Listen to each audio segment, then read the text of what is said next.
from the headquarters of Ramsey Solutions, broadcasting from the Pods Moving and Storage Studios. It's the Ramsey Show, where we help people build wealth, do work that they love, and create actual amazing relationships. Thank you for joining us, America. It's a free call at 888-825-5225. Dr. John Deloney, #1 best-selling author of the book Own Your Past, Change Your Future, and host of the very popular Dr. John Deloney Show on Ramsey Network's podcast. You should check it out if you want to know about mental health and relationships and just getting along with other humans. It's a big deal and hard to do sometimes because sometimes those humans aren't that human. So there's sometimes those humans say human wrong. That's cool. It's cool. You really didn't think I did. Okay. Anyways, I know you did. Yeah. Okay. So just making sure you're on the track. He has a new book out that we just put into pre-sale, and it is breaking all Ramsey records in pre-sale. Thank you, America. It is actually going to be published and shipped to you on October the 3rd. But if you buy it now, the book is called Building a Non-Anxious Life. If you go ahead and buy it now, it's only $20, and we throw in $75 worth of items. In other words, it helps John, me, the marketing team. If we pre-sell these, it helps with the marketing process big time. And so we're willing to bribe you to pre-sell it. And also on top of that, it's an awesome book. So you will get, of course, the ebook and the audio book and other things. Smoke, Fire, and Freedom. His latest talk will be sent to you right now. And all on this subject of building a non-anxious life in one of the most anxious cultures in the history of the world. That's right. Yeah, I'm excited to get that out into people's hands. I've been doing the podcast circuit as we ramp up, and I think the book's more of a felt need than even I thought it was. Yeah. Well, we knew that because you did the quick read, which is the equivalent of a chapter that we put out called Redefining Anxiety. 150,000 of those sold. So we knew that a lot of folks were concerned about this subject. There's 6 daily choices in the book that you make in order to build a non-anxious life. And, it is... Honestly, you really did find a way to weave between the nerd world of psychology and grandma's common sense. Yeah, it's got a lot of both in there, but in a way that's digestible. I just want to tell you this happened the other day. I was speaking, you and I were just talking off air. I was speaking to a university faculty, and all the faculty come together. That's called pre-session. It happens at every university. And I was meeting with the faculty, and I finished the talk, and it went very well. And at the end, and then the president stands up to go up, and I sit down in my seat, and I'm all by myself, and I feel somebody tug on my shirt. And there's a man in the aisle had walked down in front of everybody in this theater we were in, and he's got a name tag on his shirt. He's one of the maintenance guys.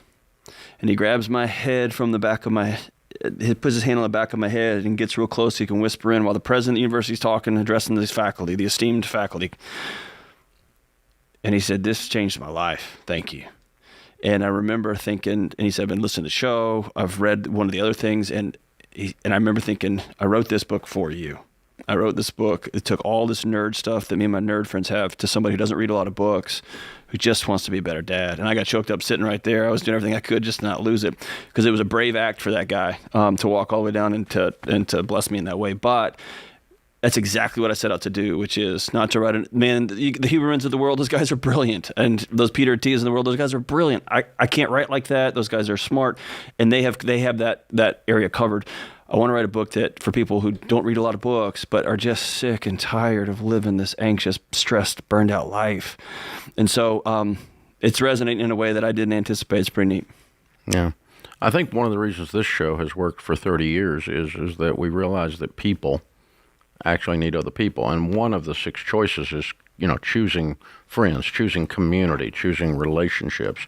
And the lonelier you are, the more you set yourself up for anxiety. So one of the things is to start choosing in that area, right? Yeah, I have just come to believe, I don't believe the human body can be well in isolation. I don't believe it can be okay. You can make a bunch of money. You can get 6-pack abs. You can find somebody to marry you. I don't think your nervous system will rest and relax until it knows I got somebody watching the right flank and somebody watching the left flank and somebody that's there for me in the middle of the night. And we're just not designed to do it. And so I don't know. I think you can do all the meditation and you can do all the gratitude journaling. You can do all that stuff. If your body knows you're alone, you are not going to be well or whole. And you're going to show up to work on Mondays wondering why you're snapping at your kids, wondering why you just hollered at your husband, wondering why you're so mad at your boss. It has nothing to do with any of that stuff. It has to do with the body trying to get your attention, saying, we can't do this by ourselves. Now, being a hermit is a mental illness. Yeah, it's tough. Yeah. It either is caused by it or will cause it. It's recursive, right? It works in and of itself, and it just builds on itself. Yeah. If you're a little crazy, so you go off by yourself, you get even crazier. That's right. And I'll be the first to say, if you're hearing me say that, and you look around and you say, yeah, I'm 41, I'm 36, I'm 58, and the idea of quote unquote going to make a new friend sounds about as much fun as setting my hair on fire just to watch it burn. I address that. It's the worst. And we got to go do it anyway. And I think back to my grandparents, I'm about your grandparents. I think your grandparents got off the ark, but my grandparents, it was, everybody smoked. And it's when I think they didn't feel good, but everybody smoked. And it's when they came out and go, hey, whoa, everybody, this is killing it. It's going to kill you. You got to stop. And there were some grandparents that did and some that didn't. It was hard. It was just hard. And it's hard to keep smoking and live that life. And it was hard to stop smoking after smoking for X number of years.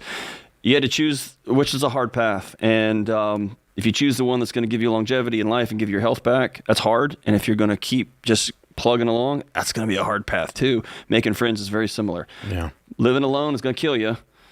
So you're going to live a lonely life that's hard, or you're going to do the scary hard work and say, hey man, you want to go grab a drink? You want to come over and have dinner? It's the culture has forgotten how to call up and say, hey, bring a dish. We're having dinner tonight. Just be weird. Yeah. I mean, whatever you got left in the fridge, come on over. Yeah. Half a bottle or whatever, come on over. Yeah. Yep. Exactly. Yeah. Forgotten how to do it. Yeah. And when someone does it, it's like, oh, that was cool. It's the awesomest thing. Just part of me forgot that. I mean, like when we were kids, we used to do that, And yeah, but it's we're too plugged into where we're going out to eat. We're too plugged into it's the Instagramification, clicking a button, and crap showing up on the front porch. Well, I've been working with somebody off air, not on my show, and one of the assignments I gave him and his wife is you have to have somebody over for the next 30 days once a week, and you have to intentionally leave something out in the living room, like a laundry basket or a trash sack. Mm-hmm. You can't over curate this house. You got to be you. And you got to deal with that. What are they going to think about me? It doesn't matter. They're your friends. Like they brought over half a dish. It's probably not even that good. If they do care, then they're not the right. They're not, yeah, exactly. Winston and Rachel came over recently. They didn't mention the cleanliness of our house at all. We just laughed a lot. It was awesome. Rachel doesn't need to mention the cleanliness of anything. That is correct. All right, just to be sure there. Just to be real clear on that. All right, there we go. This is The Ramsey Show.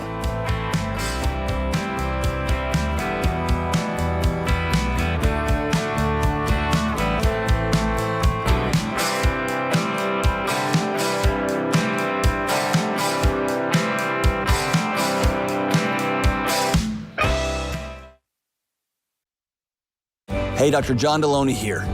I'm a huge fan of both meditation and prayer. And good mental health includes slowing down, gaining control of your thoughts, and plugging into something bigger than you. And Hallow makes it easy to start a daily practice of meditation, prayer, and finding peace. Hallow is the #1 Bible app in the world, and you can tailor content towards your faith tradition. From scripture readings and prayers to meditation and journaling, Hallow makes it easy to practice prayer, meditate, and build a deeper, more meaningful spiritual life and rediscover true peace. Go to hallow.com/Ramsey today to get 3 months of Hallow for free. That's hallow.com/Ramsey.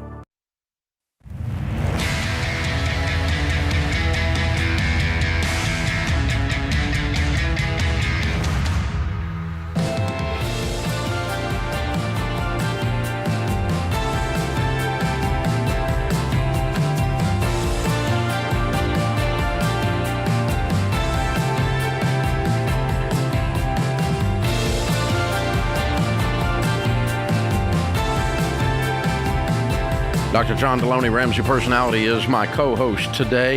Debbie is in San Francisco on line 5. Hi, Debbie. Welcome to the Ramsey Show. Maybe not. I think I messed it up. Try again. How about now? Debbie, you there? I am here. There we go. What's up? How can we help? Well, I just want to know if there's ever a time when it would make sense to pay off home debt with traditional IRA. My situation is that I recently retired, and before I retired, we were cruising along. We owe on our house about $65,000. We had everything paid off. My husband's self-employed and had a business credit card that he would pay off every month through that. And all of a sudden, we had a situation after I retired where we had a series of unfortunate things happen. So now I'm sitting here, and it's like we owe $64,000 on the house. We now have a brand new car loan that I didn't plan on buying for another year or two. And we're basically retired. My husband's still doing a little bit of side work. But how old are you? I'm 65. And how much is in your retirement? We have $1.1 million. Why did you not just take out money and buy a car? Because it's all in traditional. I don't care. So, yeah. Well, okay. So that's my question. You have no money except your IRAs? Well, we had about $40,000, but now it's down to about $5,000. You have no money, basically, except your IRAs? Correct, yeah. You got $1 million in traditionals? Yes. Way to go. You're millionaires. You're amazing. It's great, but I'm so the fact that it feels all trapped kept it from feeling amazing. But let's just take a minute here and go, hey, Debbie's a millionaire. Woo! Let's just stop and say that, right? Well, thank you. Yeah. It does and her old man is too, because he took the ride with her. So there we go. But yeah. All right. So what do you owe on a stupid car? Okay. So we owe $32,000. Okay. So you need $100,000. So you're going to take out $150,000. Ta-da! Yeah. Okay, so it's my stupid tax, right? No. You have to pay taxes on it. Yeah. Yeah. You might as well pay some taxes. Okay, so I'm so relieved that you're saying this. Yes. Yeah, the only time we tell people not to cash out retirement at your age to pay off debt is if they don't have enough. Like if you told me I have a $500,000 mortgage and I have $600,000 in my retirement, I'd be going, that's a hard one, right? But you're not looking at that. You got $900,000 left over when we finish talking, right? And right. And then the other time we tell people not to use retirement is if they're not over 59 and a half, so they get penalized. So you don't cash out your 401k when you're 45 because the government takes 10% plus your tax rate and they kick your butt. So all you're going to get hit with is the taxes that you have never yet paid on these earnings. Oh, I'm going to sleep so much better tonight. Okay. So yeah, you're debt free. You're debt free by the end of the week. You got a couple keystrokes on the computer to do to get the money out and get over there, and then you're fine. And you've got mandatory required minimum distributions at 72. You know that, right? Yes, yeah. Okay. That we're very aware of that. But yeah. I just felt like I had screwed everything up. No, you haven't screwed everything up. The only thing you did is you probably bought I might go back and revisit that car decision. It sounds like you guys panicked, but either way, you got the money. You're millionaires. I mean, you can make a $40,000 mistake when you have $1 million. You can't make a $40,000 mistake when you have $40,000. It's kind of a problem. So, but you set yourself up, and it's not even a mistake because you actually own the car, and now we're just paying it off. The only big mistake was that. So that's the process. All right, let's go to Joel in Houston. Hi, Joel. Welcome to the Ramsey Show. Hi, Ramsey. How are you doing? Better than we deserve. How can Dr. John and I help? Well, thank you so much for taking me on. But see, I'm calling you today just because I'm very nervous about the new student loan payments, resuming and everything. Mm-hmm. So I'm 24 years old. I make $60,000 a year, and I am soon to be married. So I'm currently engaged. Congratulations. Thank you, sir. Thank you. Appreciate it. What do you do? I work in logistics. Transportation logistics. You got a supply chain degree and you make $60,000? Yes, sir. Well, that sucks. You need to make more than that. You're probably worth 80. I'm working towards it. Yeah, it took a while to get to 60. No, I'm telling you, dude, the marketplace right now is about 80 for a newly graduated. I mean, you got a 4-year degree in supply chain? Yes, sir. Okay, yeah, you're underpaid. I'll just tell you. You need to go look at. Anyway, how much student loan debt have you got? So I have about $30,000 on a car. You know, it's about $30,000. Joel. And you make 60? Okay, how much is your student loan debt? $18K. Okay, and your fiance, what's she do? She works for a government facility. It's a Children's Assessment Center. You know, they take care of children that have. What's she make? Whatever. She makes $19 an hour. And she has a 4-year degree? Yes, criminal justice. Okay. The two of you are vastly underpaid, so we're going to work on your careers for sure. You bought a car you can't afford, sir. The car is in cray-cray land. Nutty. A $60,000 car. You make 60 and you have a $30,000 car. That doesn't work. You don't have a student loan problem. You got a car problem. Yeah, nervous laugh means you're going to keep it. What's that mean? And listen, dude, I drove the streets of Houston. That's where I grew up in a 1988 Tercel Easy hatchback. $1,000. You don't need a $40,000 car when you're broke. That is true. It was just an emergency. I had no. No, it was not a $30,000 emergency. No, it wasn't. The beer just fell in my mouth, officer. No, you bought it. Okay, man. Nervous laughs aside, the number one mistake newly minted college graduates make is they go buy a car they can't afford. So you're not dumb. You just did what most college graduates do. You went and bought a car you can't afford. And if you don't hear this loud and clear, it's going to hold you back. Because if you didn't have a, $650 car payment making $60,000, you wouldn't be calling me about the student loan debt. So right. If I woke up in your shoes, if you were my son and you call me, my nephew, and you call me and you said, I'm getting ready to get married, Papa Dave, what should I do to get ready to have a great life with this woman I'm in love with? I would say, work on your career. You're underpaid. You're worth more than you think you're worth in the marketplace today. You're a stud. Supply chain is an excellent degree field. Way to go. Good choice. And you bought a car that indicates you were doing drugs. So stop doing this. Stop. Get rid. This would be Papa Dave talking to my nephew. I'd be going, you're out of control, dude. You got to sell it. So the best thing you can do for the future Joel and the future Joel's wife is to get rid of this car and get you a beater and get rid of the student loans as fast as you can by living on beans and rice and beans, and work on your career choice. And she needs to work on hers. You go get a 4-year degree to make $19. You can make $19 at Target if you didn't even get out of high school. So that's just ridiculous. You both have accepted positions, and you've somehow justified or rationalized it that you're both worth more than you have been so far. But it's time to work on those two areas. If I were you, that's what I would do.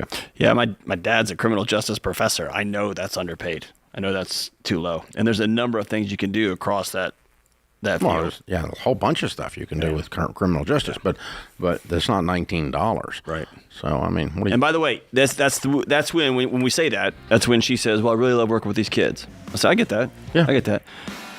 But right now, you can't afford to follow your heart or do your passion thing or whatever Instagram's telling you to do, because y'all got bills quit to pay. your job and work with a youth group of the church, but that doesn't make sense. You got bills to pay. Right. You do work with a youth group of church and work a job. But that's how you do that. You do both. You can't mix the two up and be underpaid. It doesn't work. So, hey man, we're going to put you guys through Financial Peace University as our wedding gift. Hold on, Austin's going to pick up, and we were messing with you pretty hard, but if you listen to what we said, it's going to help you. This is the Ramsey Show.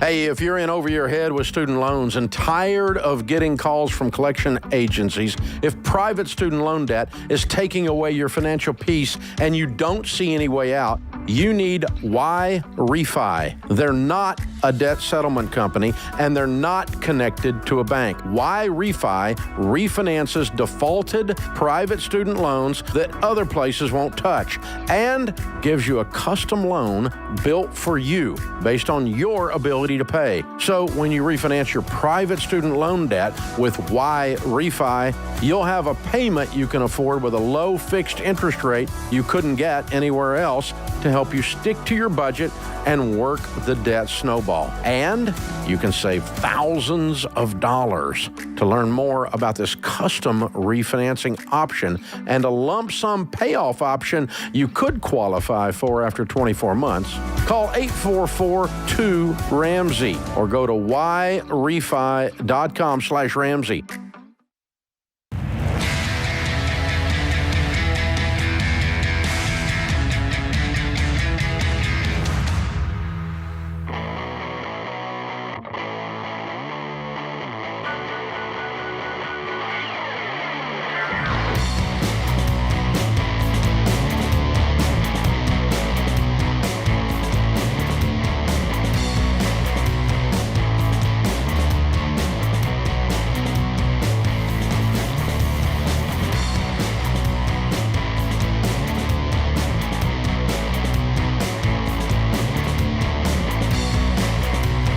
Dr. John Deloney, Ramsey Personality, is my co-host today. Hey, guys, we would love your help, and if you'd like to help us, here's how you can.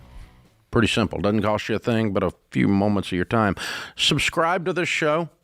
When you're listening on podcast or YouTube, click the follow button or the subscribe button, whatever it is. Make sure you share the show, and that can be clicking a share button, or it could be that you clip the link and send it to somebody and say, hey, listen to this show. Make sure you leave a 5-star review. Hit the likes. All those kinds of things like that really help drive the algorithms that push the show to the front of the various platforms that we're on, and we're on almost everything. So thank you for being there. We appreciate you. We know that there's a bazillion of you new in the past 6 months based on our numbers and our data analytics and so forth. Thank you for showing up. We're glad you're here, but help us by sharing, subscribing, following, and leaving 5-star reviews. Justin is in Hattiesburg, Mississippi. Hey, Justin, welcome to the Ramsey Show. Hey, thank you, Dave and John. It is awesome to talk to y'all. I'm excited. Absolutely. How can we help? So my wife and I are on baby step 2, and we're trying to get really gazelle intense to pay off our debt. And I wanted to see if you and Dr. John could speak to the physical and mental challenge of working 80 to 90 hours a week. On the physical side being like, fatigue, lack of sleep, and on the mental side, your mind just telling you to call it a day when you still need to grind out, those last few hours to make a really good week. Why are you losing sleep? You have plenty of sleep time left.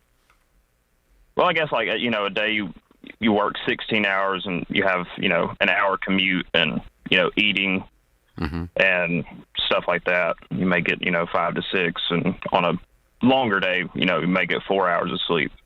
I often see folks try to continue the life they were living before they went gazelle intense, and they try to squeeze it in, meaning I used to watch all the shows. Well, now I have to just watch my 2, and there's an hour right there, or there's an hour and a half. And I want to go to every single Little League game. Well, during gazelle intensity, you're going to probably have to miss some games because you got to work some shifts. And that's okay because you're playing a longer game.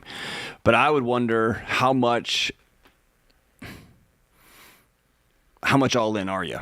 Yeah, that if there's some of that, and you check your actual time audit on where your actual hours are going, number one. Then sleep is necessary. The second thing, though, is you're not asking yourself to do this long term. This is a short sprint. Right. This is not sustainable for 5 years. Yes, sir. And that's not what we're asking ourselves to do. And I got a feeling just in talking to you that you have done in the past, maybe in sports or something else, you've done something where you stretched yourself to a limit. And if you're a person who's done that, you've experienced what any of us that have done that, physical or mental or otherwise, you never return to the same shape after that. That's the benefit of the stretch. Yes, sir, I have. God has really blessed me with a body that can handle a lot. Yeah. And so, once you've done a half marathon, you've done a marathon, you've done a whatever the thing is that pushed you physically and mentally or whatever, then it changes your level of confidence. It changes the way your swagger, the way you look at the world after that, because you accomplish the goal and you break the tape and you go on through. So that's the way that I have done it. Is number one, I look at it as a short-term play, and so it's not going to kill me. Because right before you die from hard work, you pass out. Don't worry about it. I mean, it's okay. So it's not going to kill me. And and it's short term. And then the second thing is that I'm going to get more benefits than just the money. In this case, you're doing it to make a lot of money to get out of debt, okay? But I'm going to get character benefits, emotional, psychological, spiritual benefits, even relational benefits, because as a couple, we now know we can do things we didn't know we could do before. As an individual, I now know I can do that, because before and it gives me a different level of, well, if I can do that, then I can do another thing. And if I can do that, then I can do another thing. And that's what this is versus being the typical fat American sitting on their couch watching Netflix and never stretches themselves at all. And Justin, there's some incredible neuroscience that is obviously this doesn't you can't game or hack this system, but you've known people who get under a squat bar and they feel that weight and they get that weird smile, and there's been people who get under that bar and it's like, too heavy, and they get off. One of those people says, this pain is going to be worth this. Watch this. And then the other person says, I need to opt out of this pain right now. And so your mindset as you're driving home, you can be like, I'm so tired. I hate all this. This is the worst. I'm so tired. I just clicked another click. How long you been married? We've been married 5 years.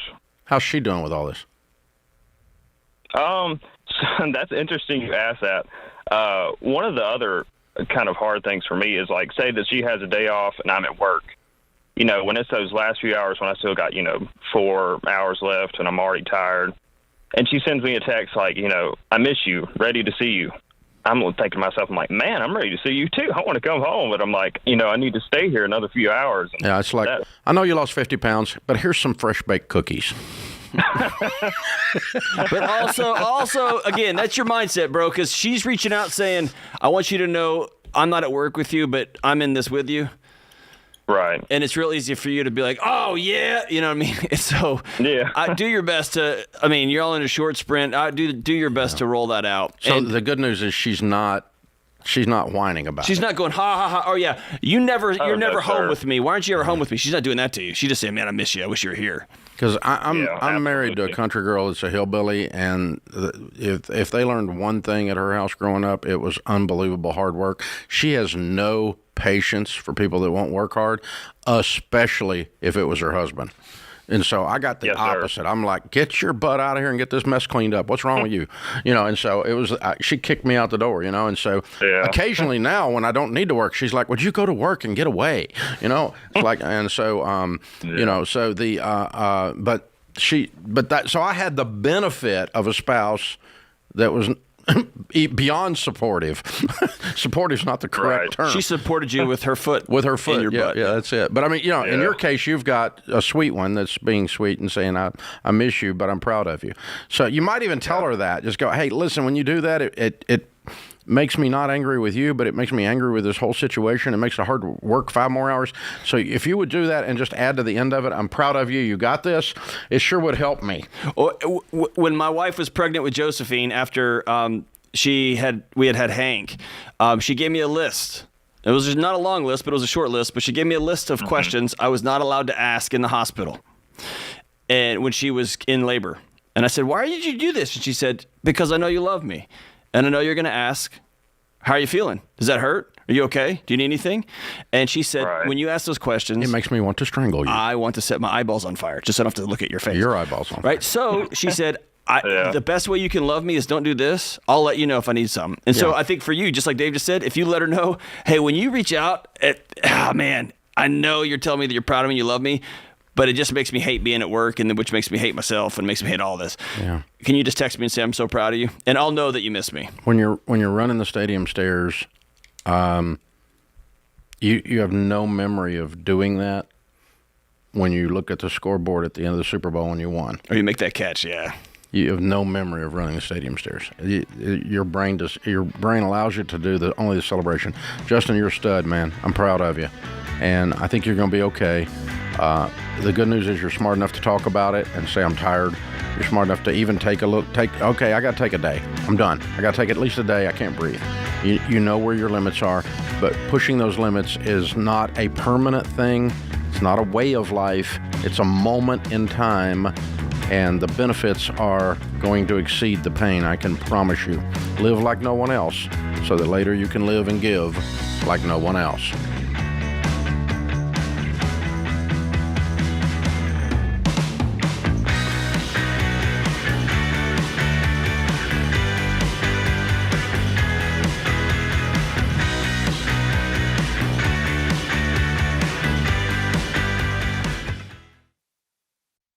Hey guys, being free to make your own medical decisions is a big deal these days.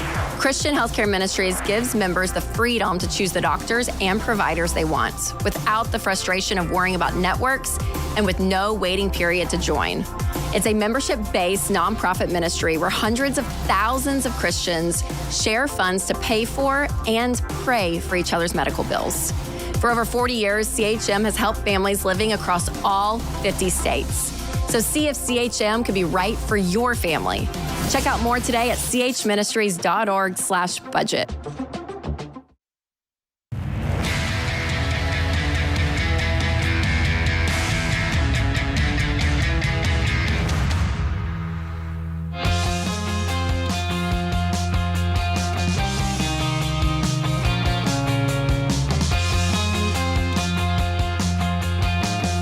Dr. John Deloney, #1 best-selling author of the book Own Your Past, Change Your Future, is my co-host today. Thank you for joining us.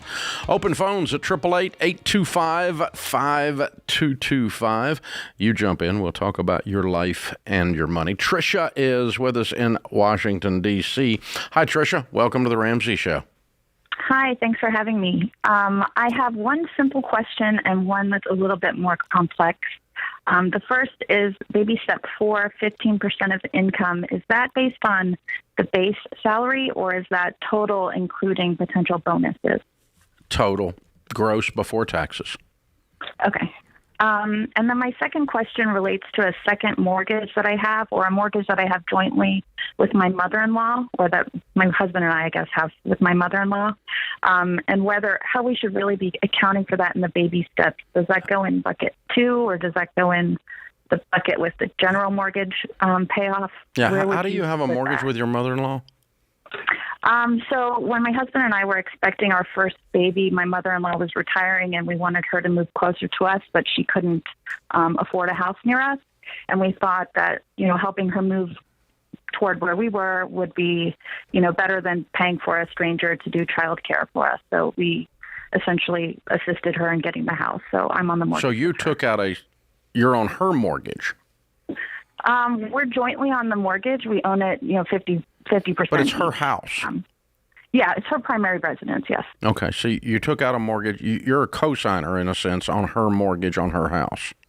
Well, I'm on the title as well. But yes. This is your mom? No, it's my husband's mother. Oh, okay. So all three of you are on the title? Yeah. Okay. All right. All right. Well, so my question basically is, do I just kind of let this linger out there and make the payments? I mean, the payments is fine.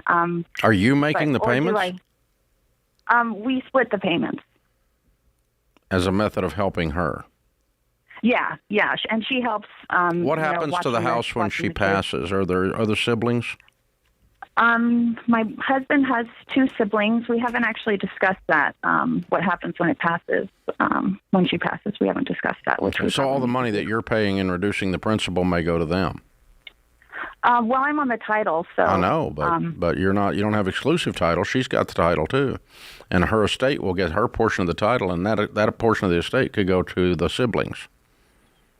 Sure. So, yeah. Number one, not discussing this is a really bad plan. Not having a plan is a really bad plan. So we need a will and a game plan immediately. And you may want to have it where the house is just where the deed is changed and it comes to you at death. Okay. Okay. That would solve a whole lot of things. If you can get control of it like that, then I would put this in your plan. A normal second mortgage on your residence, we tell folks if it's less than half your annual income, put it in baby step 2. If it's more than half your annual income, it's in baby step 6. So what's the balance on this particular house, although it's not a real second mortgage? The balance is $371. Okay. I'm guessing you're not making $800. I make, after bonus, it'll be $500. Household income? $500. Yeah. My husband's retired. Well, I mean, he gets $30,000 through the whole year for disability. But yeah, you really need to get this straightened out so that you can get it paid off. But it really is a baby step 6 item. Okay. And but if you pay it off, and there's a paid-for house, and half of that house is owned by her, and she dies, and there's no will, that half of the house will be split among you and your your husband and his siblings. Mm-hmm. Yeah. Dumb plan. Well, and Dave, I'm going to ask you a question about Trisha's situation, okay? So, Trisha, I'm using your situation to ask Dave. What happens if Trisha pays off her half, but mom's still There's making not payments? A half. It's an undivided interest. There's not a half. So $371 is just the total balance of the loan. If you pay down $371 by half, the other she's still liable for the other half. It's it's not 2 loans, it's 1 loan. That's what I mean. But Trisha, your $371 isn't half of the remaining balance of the house. That's how much the whole remaining balance is. Yeah, that's the remaining outstanding amount on the mortgage. So you're not talking about splitting the payments with mom. You're talking about just paying the house off. I am. I'm saying pay off the house. But pay it off in such when you put the documentation in place that the house is yours. Yeah. That treat it like it's a rental property. And it's in baby step 6 and you pay it off. But right now it's not a rental property. Right now you start paying it off, you're going to get in an argument with somebody, a judge or a sibling or both, because there's no will and no plan. Or there's a will that says just split it among the 3 of them. It's dumb. That's dumb. I mean, that was not the intent of this deal. That's not a fair deal here because the others haven't put anything into this house. You should split the rest of the stuff with them, or that's fine. And certainly if you go and pay off, a house that has your name on it, but her name on it too. It's your house. And it, that you're benefiting those siblings if you don't clean this mess up first. So, yeah, we've got to do some estate planning work here, and then we need to put it in baby step 6 as your overall answer. So, hey, good question. Just note, I would not have done this the way you did it. I think there was other ways to help grandmother and help her move and help her be there to help raise your kids and all that kind of stuff without getting all tied up in this barrel of fish hooks that you got yourself in. But you can straighten it out and by paying it off and by getting it deeded to you upon death or before. Either one's fine with me. Open phones at 888-825-5225. Gio's in Miami. Hi, Gio. How are you? Hey, Dave. How you doing? Better than we deserve. What's up? Yeah. All right. So I just had a quick question. So I'm thinking about buying a rental property with my sister. But she's made it very clear that she doesn't want a 15-year. We're kind of on a time limit. Because my income of this year is gonna be like not really that high, and so we're gonna be going off on my income of last year. And so I was just wondering if it's gonna be a rental, and if we're not really gonna be living in it, and if we can potentially sell it before the 30-year mark. This would be you have 3 reasons you should not do this deal. Number 1, you're broke. You don't make enough money to do the deal. Number 2, you're going to be in a partnership with someone you're already in a disagreement with on how to structure the deal. That's dumb. Partnerships are dumb. Partnerships with family can be really bad idea. And number 3, you shouldn't buy rental property with debt at all. You should pay cash for it. So, but you're kind of new to this whole Ramsey thing, so you didn't know I was going to say any of those things. But one of the sayings we use around here is the only ship that won't sail is a partnership. because doing 30 years of financial coaching, you know what I see a lot? People like you and your sister in my office, both of you pissed off. Yeah, I can see it. Yeah, because the partnership didn't work. And I would tell her I love you enough that I'm not going to do this. Yeah. Or I'm out. It's not going to work for me. Well, I mean, you're not making as much money tells me that you're not, you're not making good money. You don't need to be getting in a rental property, and you're financing it. And you want to do a 15 because you got at least that much of a glimpse of the Ramsey stuff. And she's like, no, I want to stay in debt forever. No. It's Dave, I just keep having this conversation with folks about my age, a little bit younger, a little bit older, who just keep living on TikTok, and they think that they are broke if they don't have rental property. Let me tell you what. They will live in a 2-bedroom apartment and try to buy a rental house with a 30 or 40-year note. It's madness. Yeah. It's heartbreaking what it is. It's a get-rich-quick syndrome, and it's this idea that, I'm going to invest in property because that's going to make me wealthy. And the truth is that real estate does not make broke people wealthy. It makes them broker. That's why they call them brokers. And so it's, it's just when you're broke, real estate is a game that you play when you have cash, lots of it, because you need to play the long ball with real estate. And when you get up against the edge and the sparks start flying because there's friction, because there's no margin, that's when you're going to lose your butt in real estate. So I started with nothing. I had $4 million worth of real estate by the time I was 26 with $1 million net worth. I was making $200,000 a year in 1983. That's a lot of money back then. I lost it all because I was playing the same stupid butt games that you people are watching on TikTok. This is the Ramsey Show.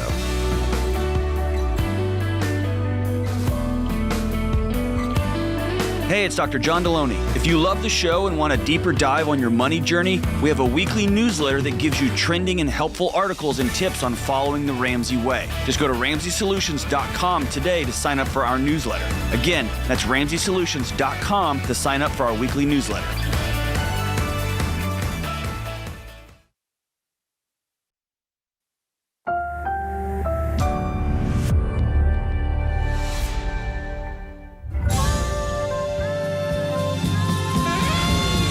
Live from the headquarters of Ramsey Solutions, broadcasting from the Pods Moving and Storage Studios.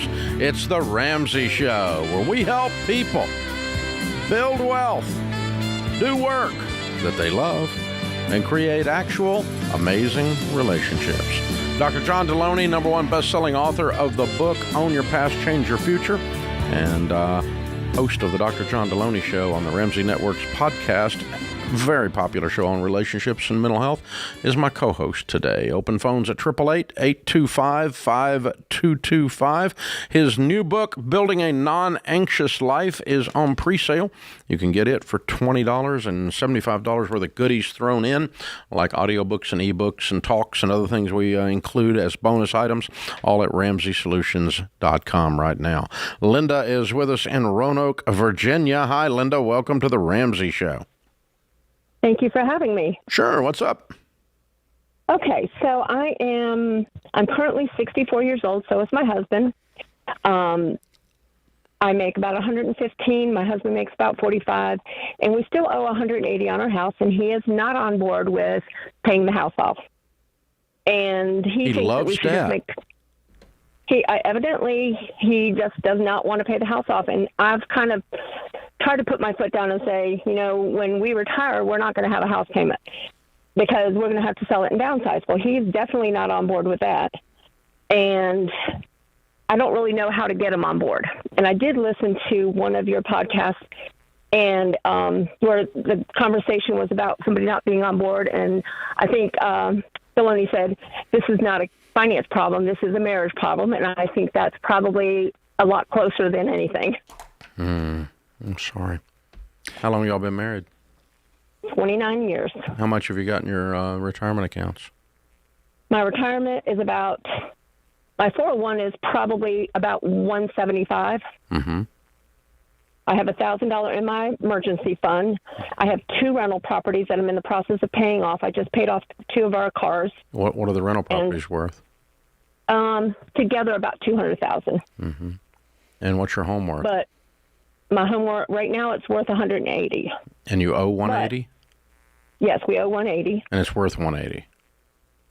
Well, no, we owe 180. It's probably worth about 400. Oh, okay. That makes more sense. Okay. Yeah, it's worth and about does 400. your husband have any money in investments at all? No, and he doesn't participate in any of my rental properties either. Yeah, you got a pretty significant challenge going on in your marriage. Yes, that's what I was thinking. Even the language that you're using, my rental properties, his stuff doesn't do anything. Y'all got yourselves a mess. Why won't he? And how long has he not participated? Have y'all been living separate lives?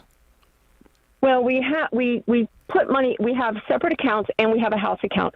Our house account goes for all of the things that we use, groceries, all the bills, and then we have a savings account that we put money into to go for anything major, like fixes and water heaters or whatever we need to put. That's exactly the situation I had set up with Buddy and Craig, my 2 college roommates. That's not a wife or a husband. That's not a marriage. That's a couple of dudes that's a couple of roommates. This is probably true. How long has this been going on? 29 years. 29 years. Whew. Yeah. So when I bought the first rental property, he did not want any part of it. I sell real estate on the side also, besides being a nurse. And so he didn't want any part of that one. And so I've just been renting it. I only owe $12,000 on it, so I'm getting ready to pay it off next. And then I bought another property. My daughter-in-law, who had cancer, was living in a horrible situation. So I went ahead and bought a house for her to live in, which is right near me, so I could kind of help take care of her.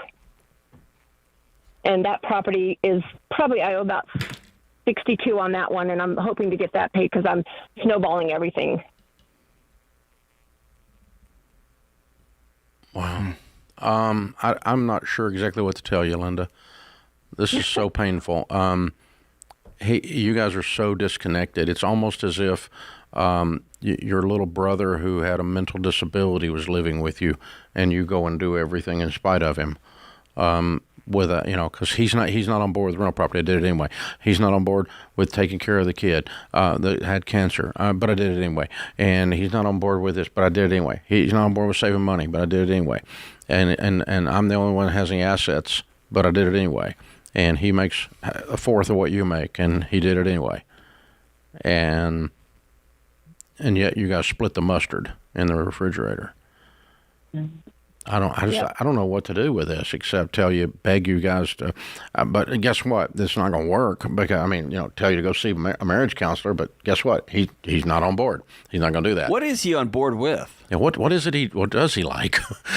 he likes his comfy job, and he likes just living the way he lives. What does that mean? Well, he goes to work, he comes home, he goes to play golf whenever he gets a chance. That's pretty much it.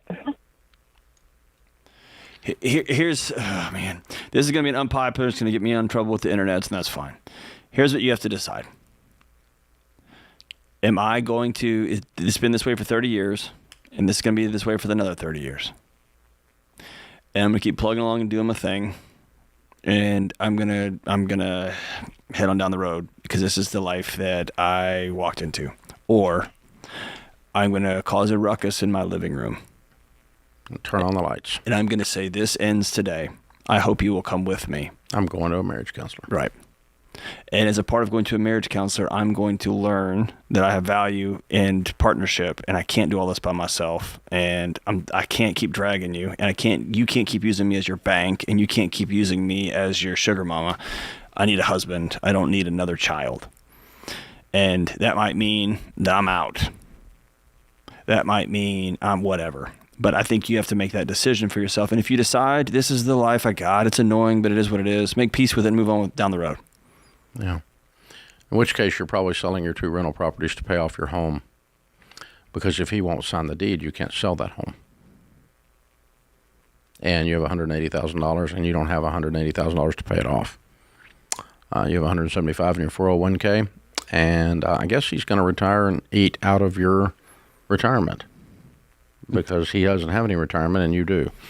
And I guess the rental properties that you're going to sell to pay off your residence, if you attempt to make peace with it, it's going to continue to have poor results in your finances because you're going to have to work around him again. And in order to do that, you can't sell the house, so you've got to pay it off, and can't pay it off with your retirement because you don't have enough. So those rental properties are going to be sold. You're going to pay it off if you stay in this. But I wish I had found you 28 years ago. I would have highly encouraged you to go to a marriage counselor and deal with this. I don't think you're going to do that now, because I think if you were going to do that, you would have done it a long time ago. This is The Ramsey Show.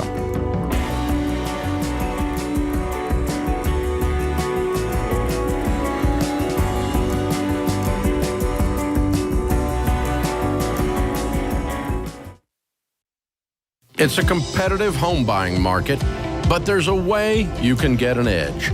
Churchill Mortgage works with you to understand your budget and your goals. And the Churchill Mortgage Home Buyer Edge offers you fast pre-approval and a secured interest rate. Plus, Churchill has bumped up their seller guarantee to $10,000, giving your offer the best chance of being accepted and helping you win in today's market. Go to churchillmortgage.com today to learn more.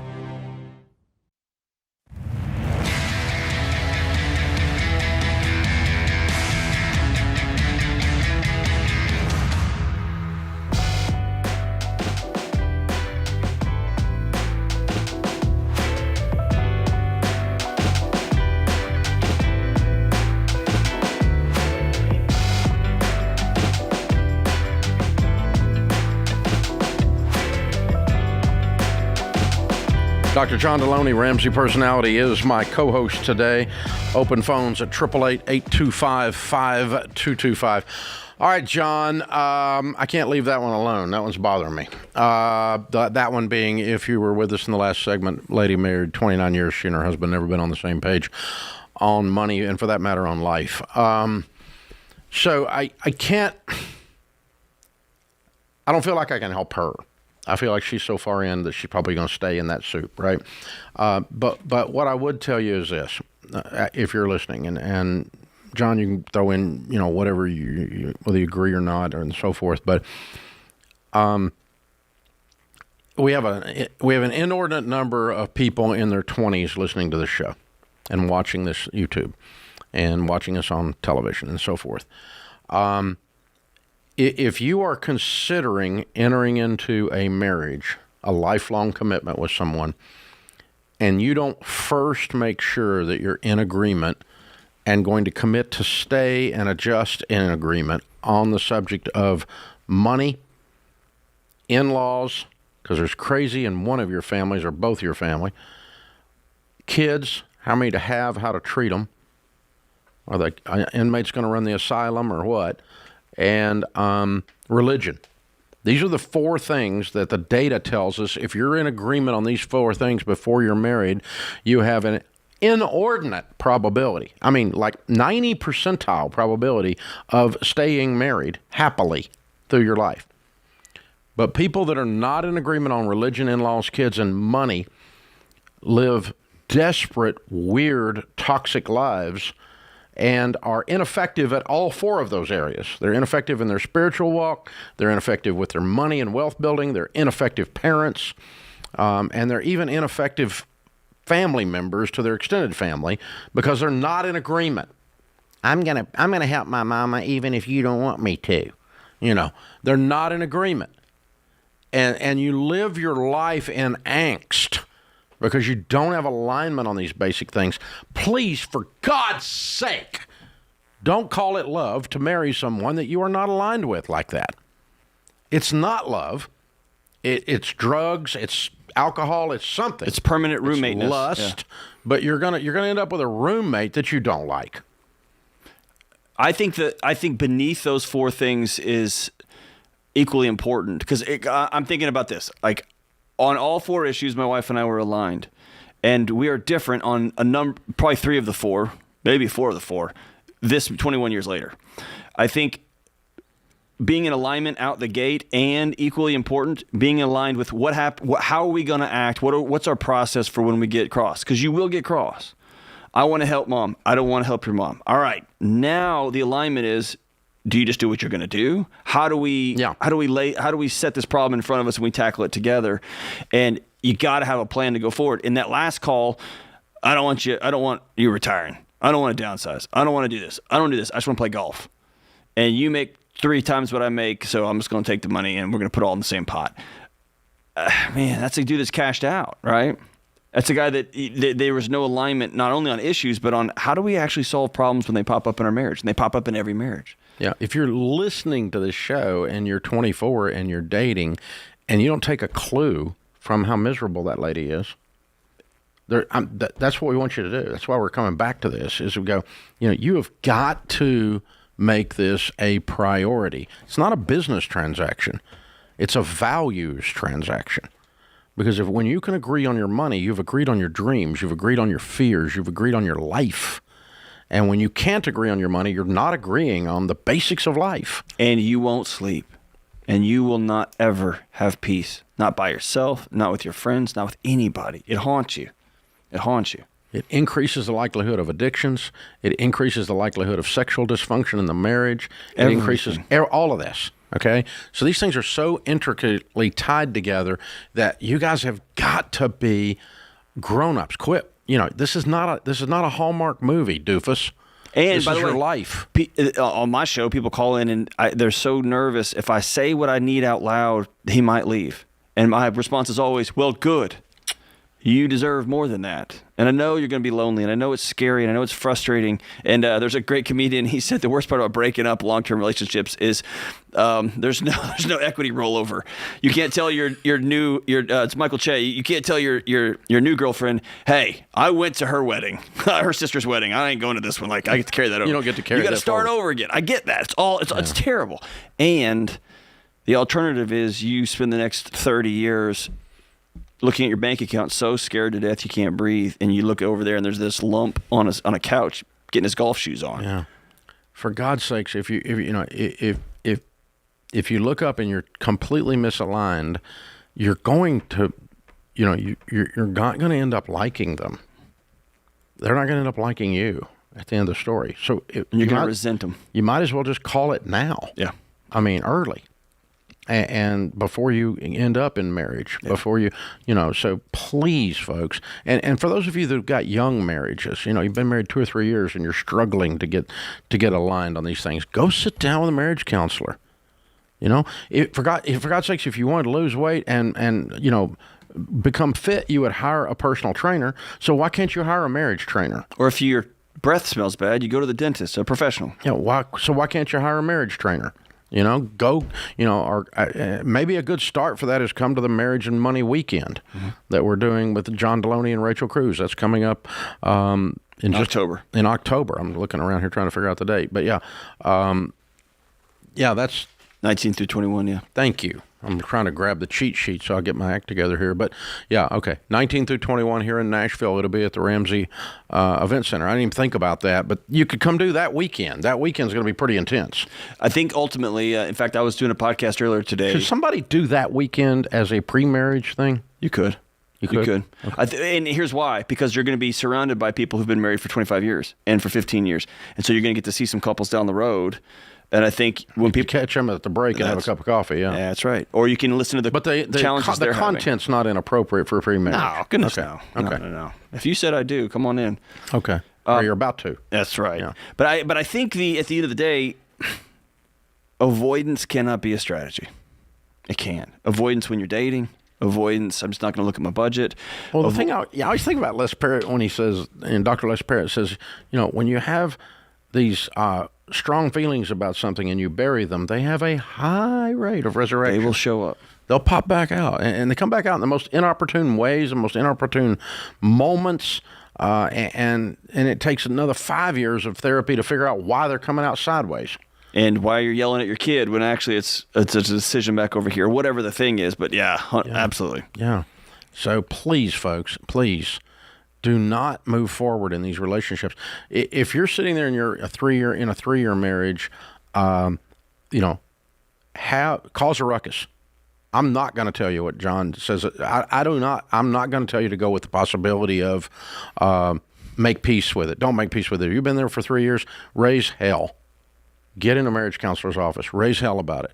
We're going to get on the same page, or I'm going to call. Everybody's going to be miserable, and I'm going to be the cause until we get on the same page. This is not okay.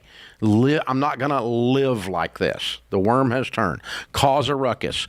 Get in there and do the work and figure this out and find your voice. And, you can be as loud or whatever. You don't need to be loud, but you can be as bold or raw as you want to be, but cause a ruckus. It's worth it because it's the only method to get to healing. And let me make this statement to my fellow gentlemen out there. You can cheat on your wife with a golf club, and you can commit infidelity with your job. And so this idea that, I'm all good, I'm following the rules, I don't participate, I don't do nothing, that's cheating. That is cashing out. Yeah, it's leaving your wife even though you're sleeping in the same house. Well, it's a manhood crisis, the wussification of America. You're acting like a little boy instead of a man. Throw your shoulders back and serve your family, you self-centered twerp. This is The Ramsey Show.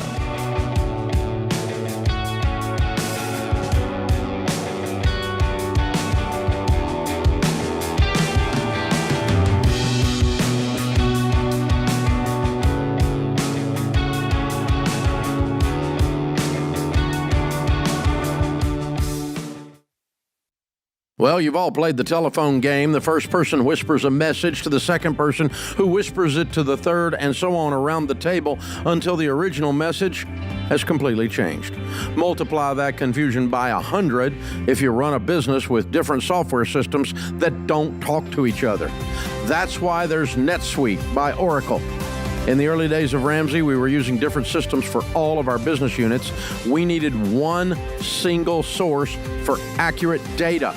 NetSuite was the software we used to optimize and take us to the next level.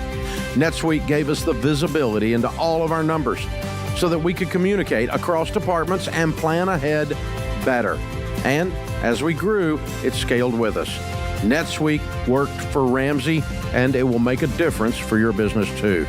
Join the more than 34,000 customers who trust NetSuite to help make them smarter and make better decisions and level up their operations.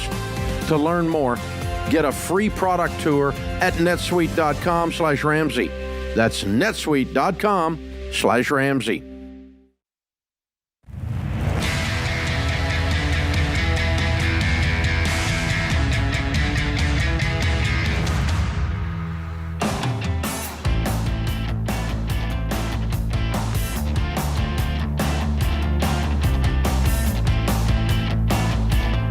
Dr. John Deloney, Ramsey Personality, is my co-host today.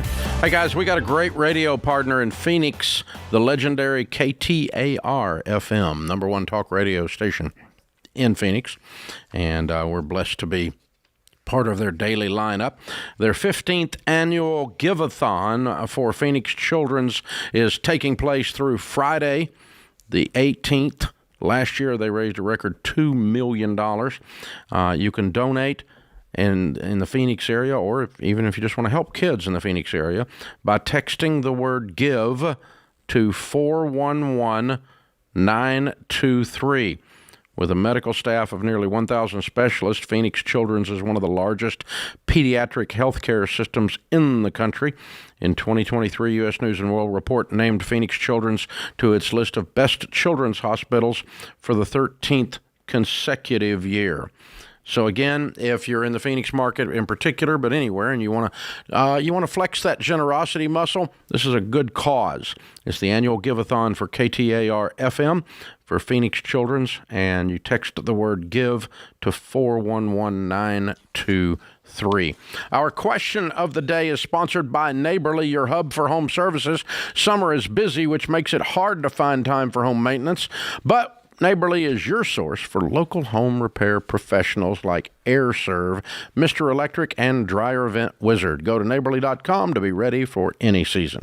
All right, today's question comes from Ryan in Virginia. Ryan writes, I have some friends that are trying to achieve financial freedom through retailing MLM products online and networking with other MLM, multi-level marketing retailers. They are a very sweet, very sincere, but seemingly very innocent couple. I think you mean innocent as in Naive.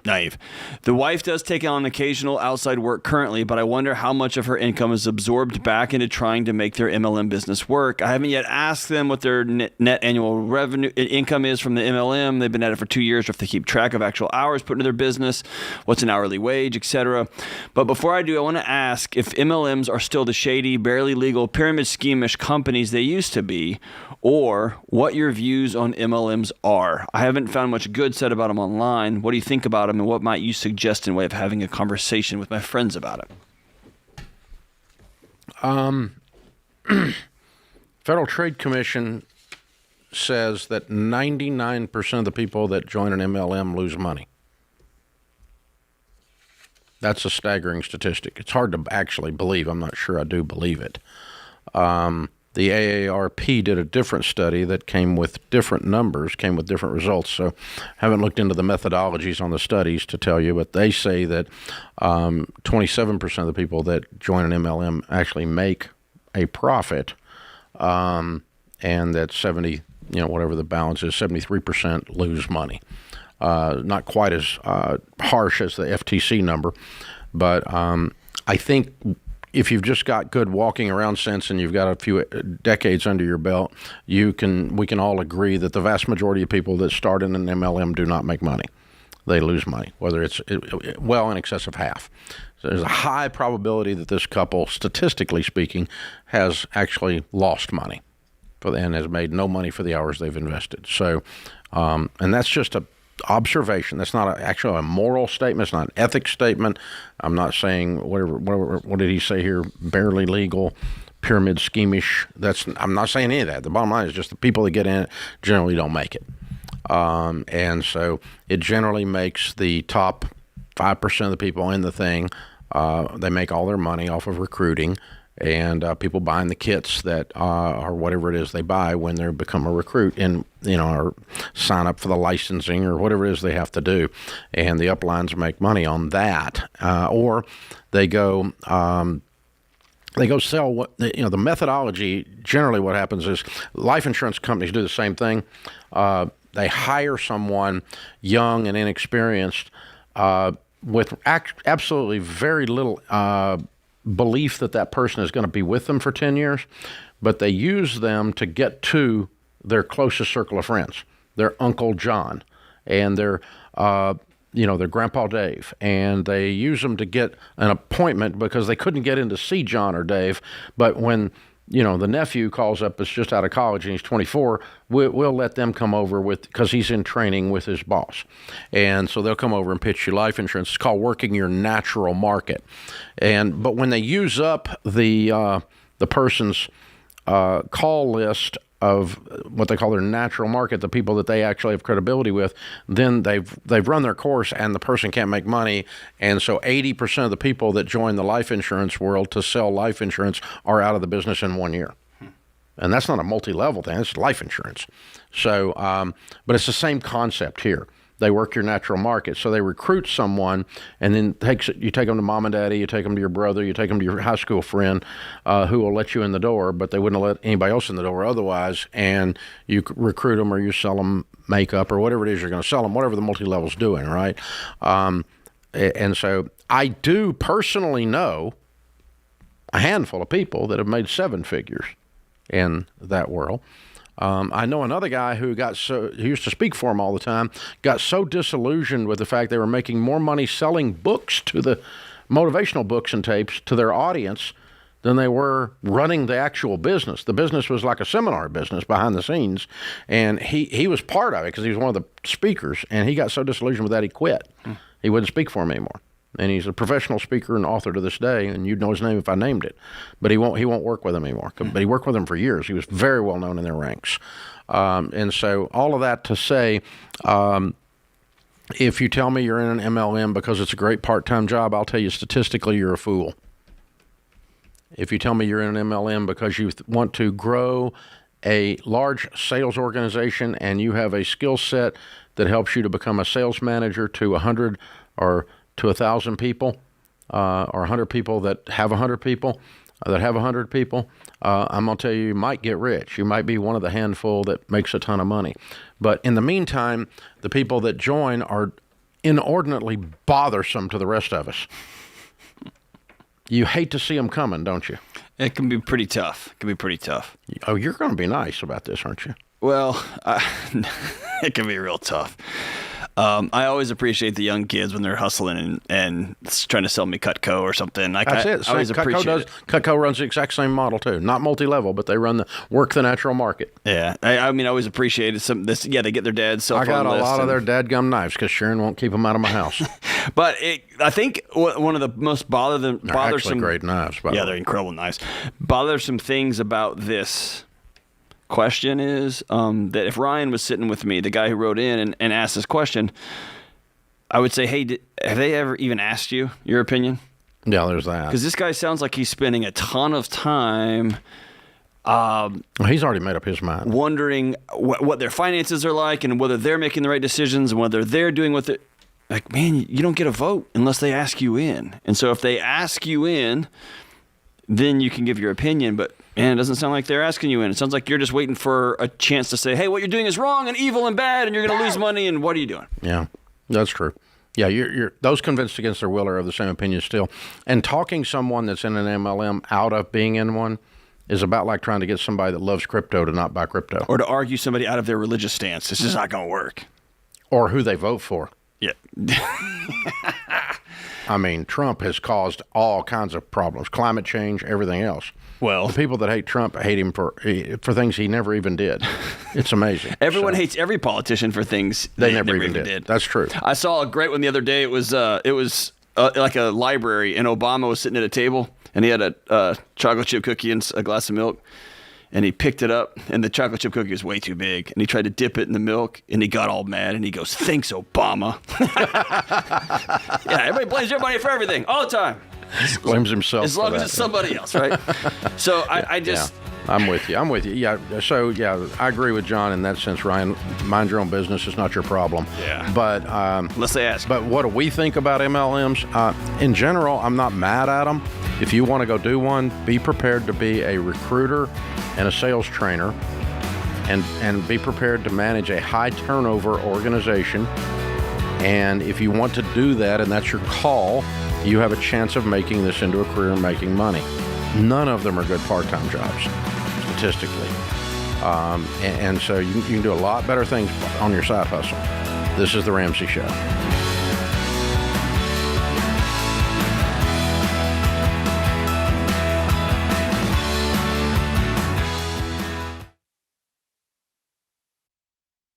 If you're like most people, your home is your most valuable asset. And when you want to make improvements, it can feel like everything costs too much or takes too long. But something as simple as custom window coverings from Blinds.com can completely change your space and add value to your home. We've recommended Blinds.com for over a decade, so you know you can trust them. From blinds, drapes, and shutters to motorized shades, they make it easy and affordable to upgrade your entire home, and their team is ready to help with everything from design consultation to measuring and installation. Plus, there are never any misleading quotes or hidden fees. Everything's backed by their 100% satisfaction guarantee, and shipping is always free. See why Blinds.com is the #1 online retailer of custom window coverings. Go to Blinds.com now and save 45% off selected products. Visit Blinds.com today for more info.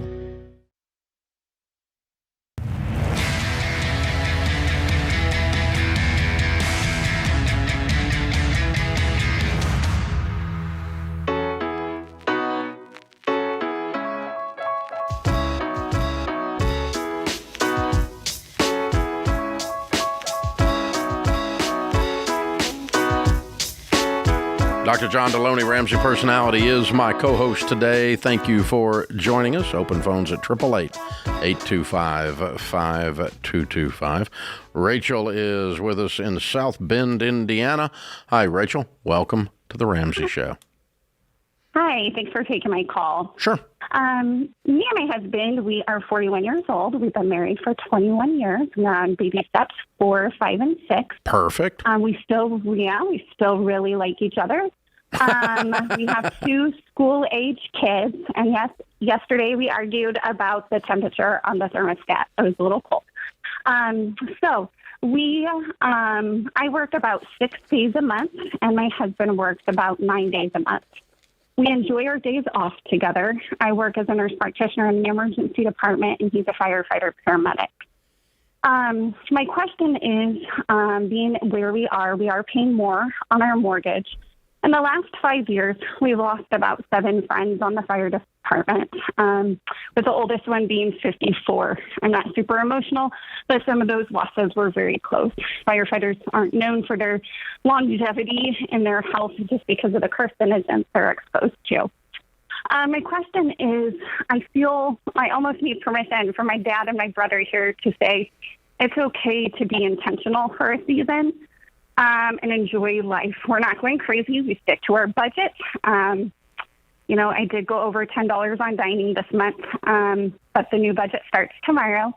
So I guess I know that as my husband jokes with me, that I'm worth so much more. It's a joke. But I feel bad sometimes that knowing that I could bring in more income and bring in more wealth, but at the same time balancing enjoying the life and the season that we have. Okay, to be very clear, with the current hours that you're working is what you would like to work. You just don't want to feel guilty about them. And during the number of hours that the two of you are working now, you're able to fund your retirement, put money aside for kids' college and baby step 5, and pay extra on your mortgage. Did I understand that correctly? Correct. Okay, so your only question is, do we accelerate our net worth increase, accelerate our wealth building by working more, and we don't really want to right now? Is that your question? That is my question. It's almost like I feel like my husband's you do not need to feel guilty at all. Okay? Okay. Because what we tell folks to do is exactly what you're doing. Be very intense. Sell everything, sacrifice everything to get out of debt, build an emergency fund. That's baby steps 1, 2, and 3. And then when you get to here, you're supposed to go from intense, as you mentioned, to intentional. And by being intentional with the income that you have, you are living very responsibly. And by the way, you're going to become wealthy. It's just going to take you a little longer. Oh, and by the way, you probably will gear up your hours later when different things happen in your life. Right, and I want to. When my kids are both in high school, I'm like, okay, then I can work 8 to 10 days a month. And that's you don't know, but nobody says you have to. So no. What you're saying is you feel like the trade-off is fair for the hours versus the quality of life right now, and within the confines of, again, saying it one more time, being responsible, and you're already doing all of that. The only question is, do we want more wealth faster? And right now, the trade-off's not worth it to us. That's our intentional decision. I think it's wonderful. It's what we teach you to do. Okay, great. Hey, Rachel. I just needed that. Yeah. Can I ask you a question? Sure. There's something else here. Is that fair? Or let me ask you this. I'll just be more direct. Who's pushing this? Do you want your husband to not be a firefighter anymore? No, he loves it. That's not what I asked you.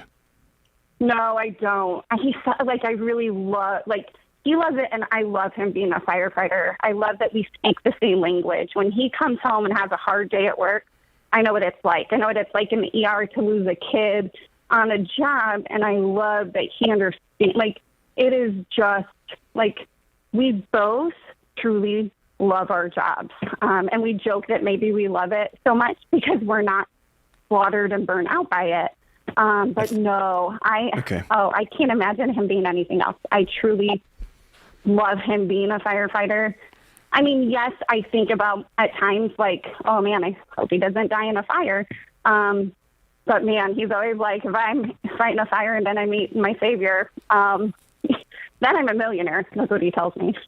Yeah, and that sounds good. I mean, that sentiment sounds good, and that hug feels nice. But like you said, you have a ringside seat. You've seen what it's like when there's a wife leaning over a bed in a hospital, and he's gone. You've been there, and you've imagined yourself in that seat. Here's why I'm asking that, because the guilt you're feeling is trusting your instincts. You're trusting yourself, and we often lose trust in ourselves when we're living in a chaotic system. And we are in chaotic systems when either A, we're doing what y'all are doing. Y'all are both first responders, and that's just the nature of the beast. And y'all front side seat to trauma every day. Yeah, you are a secondary trauma package. Like you have the front row seat there, or you haven't fully come out and said, "Hey, this your job is killing me." And if that's not the case, I don't want to put that out in the universe. That's awesome.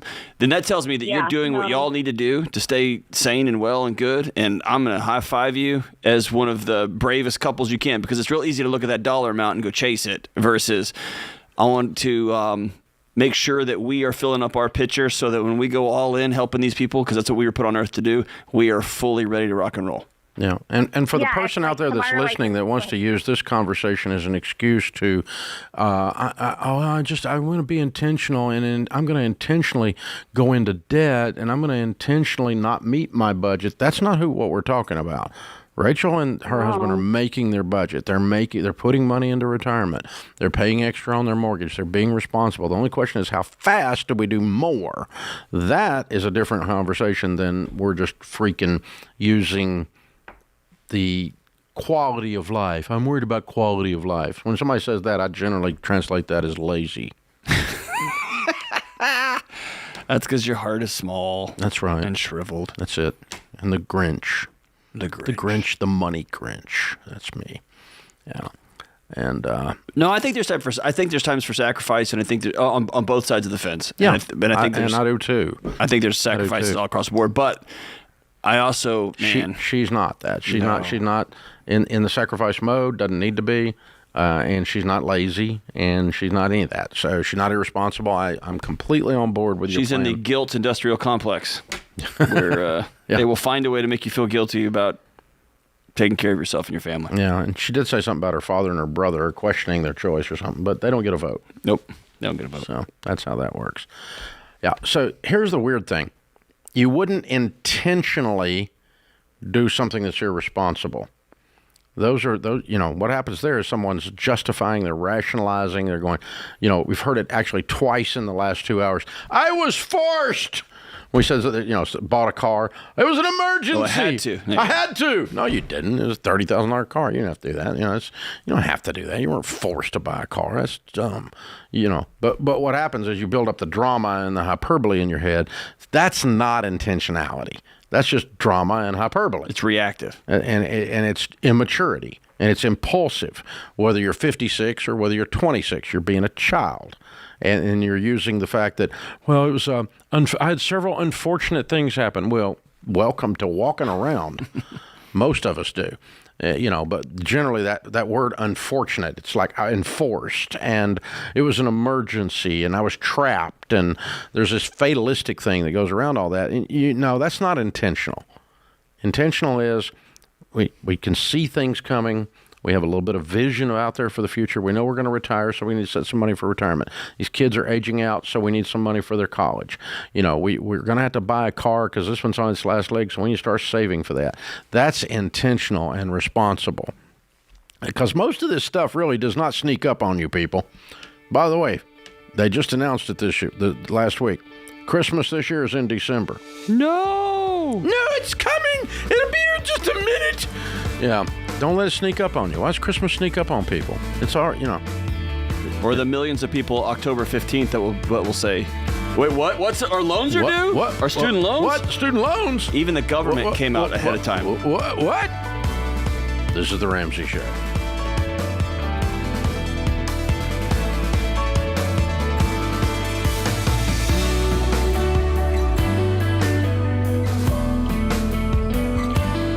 Dave here. You can find all of our shows with the Ramsey Network app on your smartphone. It's the only place to listen to the entire back catalog of episodes. Download the Ramsey Network app in your favorite app store today.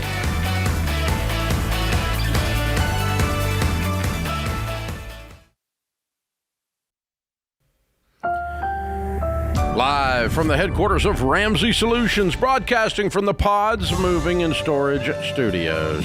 It's the Ramsey Show, where we help people build wealth, do work that they love, and create actual amazing relationships.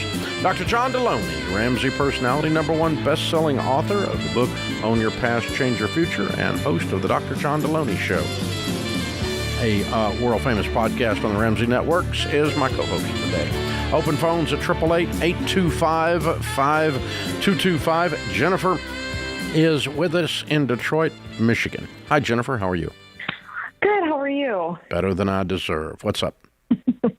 So my question revolves around my father, actually. So a little bit of a backstory. My mom was always the financial person in the house. She passed away about 10 years ago, and since then my dad has come to me for most of his financial decisions. I'm on your path. I'm 41. My house is half paid off now. I have zero consumer debt. Is he doing what you tell him to do? Not exactly. Oh, okay. So he comes to you, asks your advice, and then does what he wants to do. And then does about half of what he'll do about half. How of what very dad of him. Yeah, and 6 months later he'll say, "Well, you told me, 6 months later, well, you told me da da da." I'm like, you didn't hear the other half of it. You're starting to realize that your mom wasn't as crazy as you thought, aren't you? Oh, 100%. And so for me to be able to sleep at night, I'll tell you the situation, the advice that I want to give him. And for me to sleep at night, I just want to make sure that I'm giving him the right information. Okay. Since he's in a different place, in his financial journey and age, obviously, than I am. I said, I'm 41. I have teenage children. It's a different story. But how old is your dad? He is, he'll be 65 next month. And how much money does he have? He's looking at retirement. He currently, at this moment, has $121,000 in the bank. Mm-hmm. He owes $127,000 on the house, mm-hmm. Which is worth about $425,000. Mm-hmm. So my advice, what he sprung on me. Hey, does he have a retirement account? No, this 120 is what he's planning on retiring on, which was actually. So he doesn't have much money. Okay. No, which was actually a bonus, an unexpected bonus that he got at work for $150 about 2 years ago, and he's just been sitting on. So your mom's been dead 10 years, and he's not been saving any money. Correct. Wow. Okay. He did when she passed away. He got $100,000 from her life insurance and paid off, an equity loan that they have in the house, paid off cars, reduced his. But he's not saving any money. Okay. Correct. So the other day he comes to me and he says, "I found a house I want to buy. It's $120,000. I can pay cash for it. Isn't this great?" And I said, "That is great. Give me more details." Then he tells me it's, which I have nothing wrong with. It's a double wide in a trailer park. Okay. What do you mean you have nothing wrong with it? No. What I have wrong with it is that it also comes with a $700 a month lot rent payment. I got a lot wrong with it. Well, yeah. So, not because I don't like trailers or people that live in them. I just don't like things that go down in value. Exactly. So he's only got $100,000 to his name, and he's going to buy a depreciating asset with it. That's dumb. And have to pay $700 a month for the opportunity to lose all this money. Thank you. So he, I said, but I said, if you were a little bit aggressive, you have a $6,000 difference between what you have in the bank versus what you could do to pay your house off with. And he's like, but then I don't have any money. And I'm like, but then you have $1,000 that you're not spending every month that you would start building up that fund again with. I'm all for him wanting, selling the house and downsizing. He does not need a $425,000 house. And downsizing into a house or a condo that's going to go up in value. Right. I even told him, I said, if you had come to me and said, this is the best neighborhood ever, they have all these amazing amenities, and it's worth $700 a month, but it's not. He's doing this with the mindset thinking he has to have cash in the bank. So he sells the house, he'll, net about $300,000, and he thinks he's sitting pretty. The problem is he's still paying $700. He's trading off $1,000 plus the $100,000. You know what a 20-year trailer is? What 20-year-old trailer is worth? Nothing. Actually, probably less than nothing because you probably have to pay to have it moved. Yeah, nothing. They go down in value. Why not take the same $150,000 and buy a nice little condo or a nice little cabin somewhere? He has been, I'll say, you can't see me, but I'm quoting, he's been looking forever. He's told me every year for the last 10 years since my mom passed that he's going to sell the house. Okay. Well, the answer to the question is you're not going to talk him out of it. It doesn't sound like. It sounds like it's one of the 50% of the stupid things you tell him to do he shouldn't do, he does anyway. And he's probably going to do it. So I can't stop him. You can't stop him. I don't know why we're having this discussion. But the point is should anyone buy a $100,000 trailer? No. There's not an instance in which I would tell you to do that. Not a single one. Because what is that trailer worth 10 years from now? Less, much less. What is that trailer worth? Mobile home, manufactured. Doesn't matter. If it had wheels on it, Bubba, this is what it is. It's a car you sleep in. It goes down in value. And I'm sorry for those of my friends that are in the mobile home industry, but you produce a product that goes down in value. So I'm not going to tell people to put $100,000 in something that goes down in value, particularly when they only have $100,000 to their name. Now, if you want to go buy a $100,000 car and you have $20 million, okay, you can afford to burn $100,000. You can afford that. And that's fine. But this guy can't afford to lose the $100,000. And in the name of I'm going to move down. No, you're going to move all the way into the cellar. No, I'm not a snob. I'm not too good to live in a trailer. It's not. Shut up, you poor mouthers. Don't even bring that up. That is not the case. The situation is simply this. The stupid things go down in value. Don't buy them. Now, Jennifer, I don't know how much plainer you can make it or I can make it to where your dad's actually going to listen. But please, don't buy a $100,000 trailer that goes down in value. And for God's sake, don't pay $700 a month for the opportunity to lose this, to rent the lot. So what's the difference? I'm trying to think of somebody who's listening to the show and they're trying to find a red flag. What's the difference in buying a mobile home for $100,000 and renting at $1,000 a month?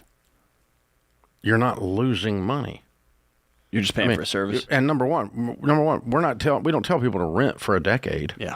We tell them to rent for a period of time till they get out of debt, have an emergency fund, and then are able to get a home. Okay, renting as a way of life for 40 years is not something I'm going to sign you up for. That's right. Buying a home is something I'm going to sign you up for, and buying a trailer to live in for 30 or 40 years because that's what I can afford. You can't afford it. You can't afford to lose that much money. It's going down in value. You're losing money. More than the rent. Much more than the rent. And you can't get out of them when you're in them either. You can't sell them. You'd be stuck. It's like a timeshare. Oh, God. See, not enough time. Not enough time. This is The Ramsey Show.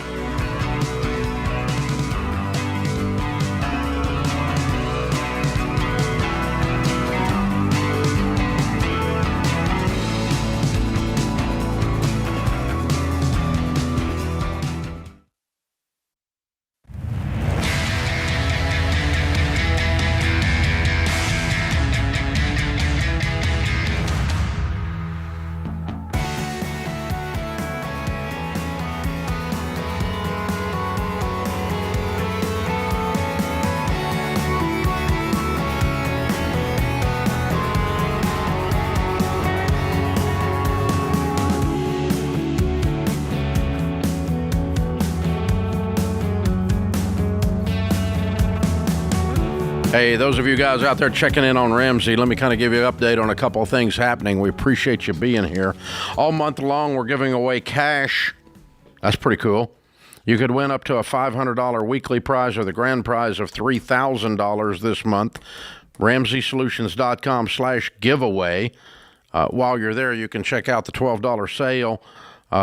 Total Money Makeover, From Paycheck to Purpose, Own Your Past, Change Your Future. Just a couple of our number one bestsellers that are on sale. All of them just about are. You can pre-order Dr. John Deloney's brand new book, Building a Non-Anxious Life, for $20. Get $75 worth of free bonus items. All of this is happening at RamseySolutions.com. The other thing that's happening is, if you haven't heard, the student loans are coming back online, and you're going to have to start paying payments and interest in October. People are freaking out. They don't know what to do. Well, that's when Ramsey's at our best. We're here to help you with your freak out. We are going to do a student loan live stream on September the 12th. And we want you to be part of it. It's me and Rachel Cruz and Jade Washout. Jade paid off over $200,000 worth of student loans. Rachel Cruz and I have worked with millions of you over the years to get you out of student loan debt. And you're going to have to face this. We're going to talk about how we got into this student loan mess, the student loan debt in America, how we got here and how we get out. September 12th at 7 p.m., a free live stream. Go to RamseySolutions.com/student loans. Sign up for the free live stream. John Deloney and Rachel Cruz will be doing the Money and Marriage Getaway. There are a few tickets left. It is about sold out here in Nashville, October 19 and 21. It's a whole weekend-long event, several days. Well, 3-day deal, right?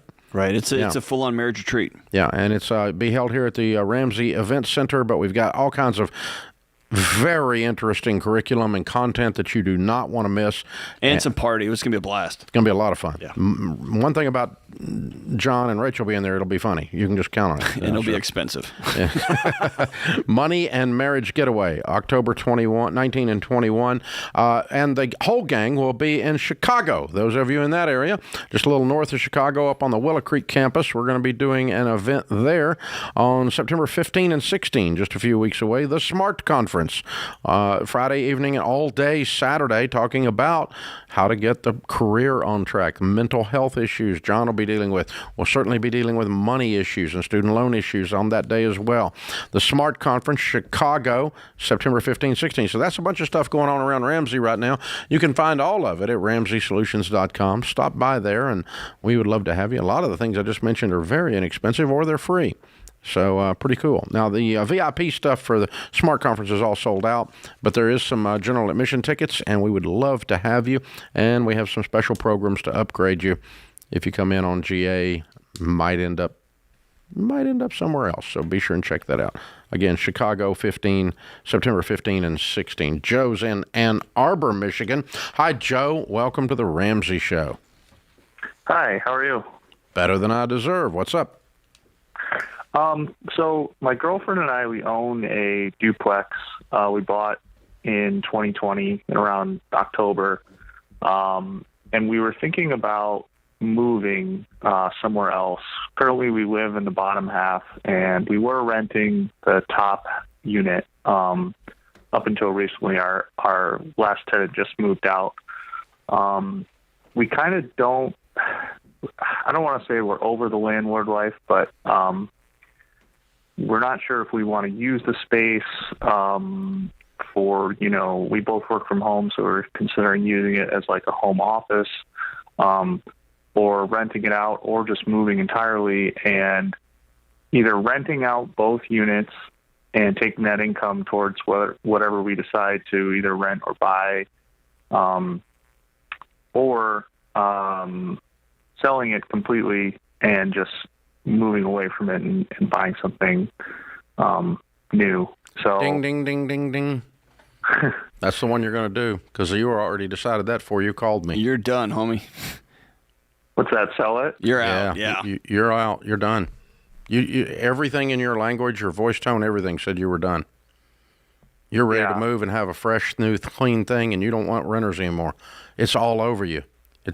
Often people call and we're trying to talk them out of their hysteria because what they're proposing with the real estate deal is insane. You're the exact opposite. You've already settled on this. You just want someone to tell you you're not insane. Yes. You're not insane. I would sell the crap out of this thing.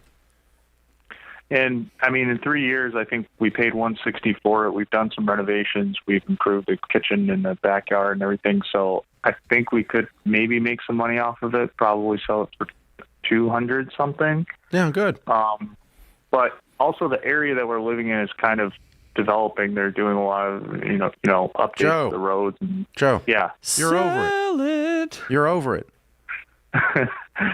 Don't talk yourself back into it. You're not going to talk me into it. You're over it. Yeah. This is how ulcers are formed. When reality's in front of you and you're like, yeah, but one time they're going to edge and they're going to put a curb in. Let me tell you, man, I got in the real estate business. I was 18 years old, and this old man had this piece of property that was about 5 miles from the commercial area. It was a piece of farmland, and he wanted like $1 million for it, and it was worth $100,000. And he said, but it's someday it's going to be commercial. It's been 40 years. Still not. It just now turned commercial. He died a decade ago, but it just now turned commercial. I mean, so you can what if, ands, and buts and all that the rest of your life on real estate. It always moves at a different speed than we think it's going to, faster or slower. Doesn't matter. None of that matters. You're done with this situation, aren't you? Right. Aren't you?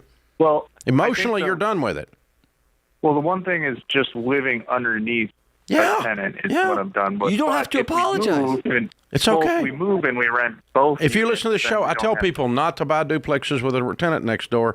But if you're going to, you must understand the good news is your tenant is next door. You can find them. The bad news is your tenant is next door. They can find you. Right. And that's what you discovered, right? Well, the one situation I wanted to ask is if we move out and we rent the bottom and the top and we're no longer there and we're using that income towards, a rental or something, is that not worth it? Not worth the headache? Joe, rental property is fine, but Joe doesn't like renters. Yeah, it's a lot. I mean, Joe, I'm not talking about everybody else, and I'm not talking about the concept of investment real estate. I'm talking about you. You're done. Yeah. You don't want this anymore. Someday later, you may want to be a landlord again, but right now, you've had your trip on the crazy train, and you're tired of the crazy train. That's true. Yeah. Yeah, that's okay. Take a break from crazy. Go get you a house. And by the way, don't buy a house with somebody you're not married to again. Okay, well, you're gonna get bit. You're gonna get bit. If you're gonna buy a house with her, put a ring on it, buddy, because you're gonna get yourself in a mess legally. Because you can't break up with a house. You can break up with a girl, but the house both of you own together, and you don't have the benefit of divorce court for the judge to tell you what to do, because you are not in a marriage. You are in a partnership without any partnership documents. And so if she just decides to run off tomorrow to wherever, Timbuktu, and you can't find her, oh well, you own a house and you can't sell it because you be stuck. I know she's not going to go crazy, but those tenants were going to be easy to work with. That was passive income. And so things don't always turn out exactly like we think they're going to. Please, for God's sakes, don't buy another house with somebody you're not married to. People, stop doing that. We see people in our dadgum counseling offices every week, financial disasters, getting foreclosed on. They should be able to sell the house. There's plenty of equity, but we can't find said X who spun out and took off and wasn't married to. And we would not have jobs if it didn't happen to you. Yep. It can always happen to you. That's what makes us so relevant. This is The Ramsey Show.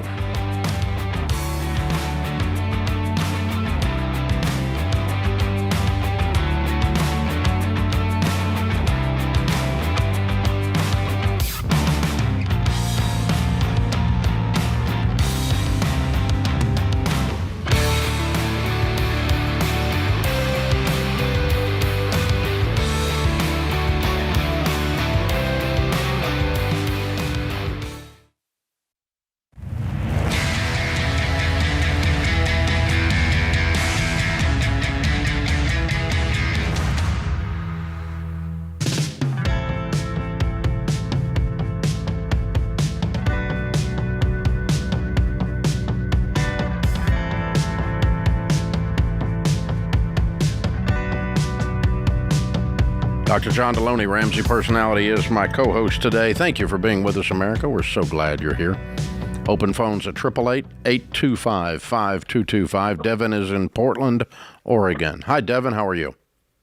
Hey, Dave. Thanks for taking my call. I guess I'd like to start this off with, I got a lot of respect for you. Kind of nervous and excited to talk to you at the same time. So, well, thank you. How can we help? Well, so I guess trying to sum things up here the best that I can without giving my whole entire life story.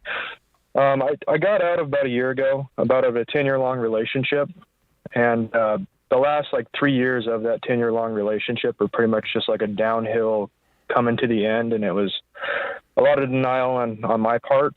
And so having said that, within those 3 years, I went from pretty good standing financially sitting, and then basically just kind of burned my life down to the ground because I found, I could find some type of happiness in buying stuff. And so over the last 3 years, I got myself in some debt.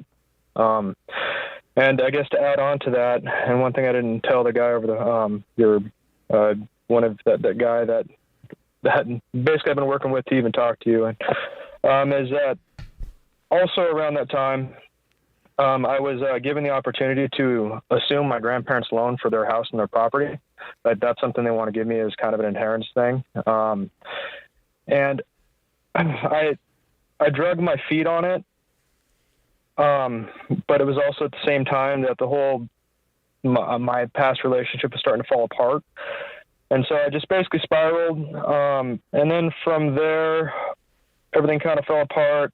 And I'm just now kind of rebuilding my life. The last year, I found a new woman, and she is straight up a blessing from God. And we're actually getting ready to get married here pretty soon. And so I'm not really in the financial situation. And I have this urgency that I need to get this thing done with the house as fast as possible. But I'm not financially able to do it this moment.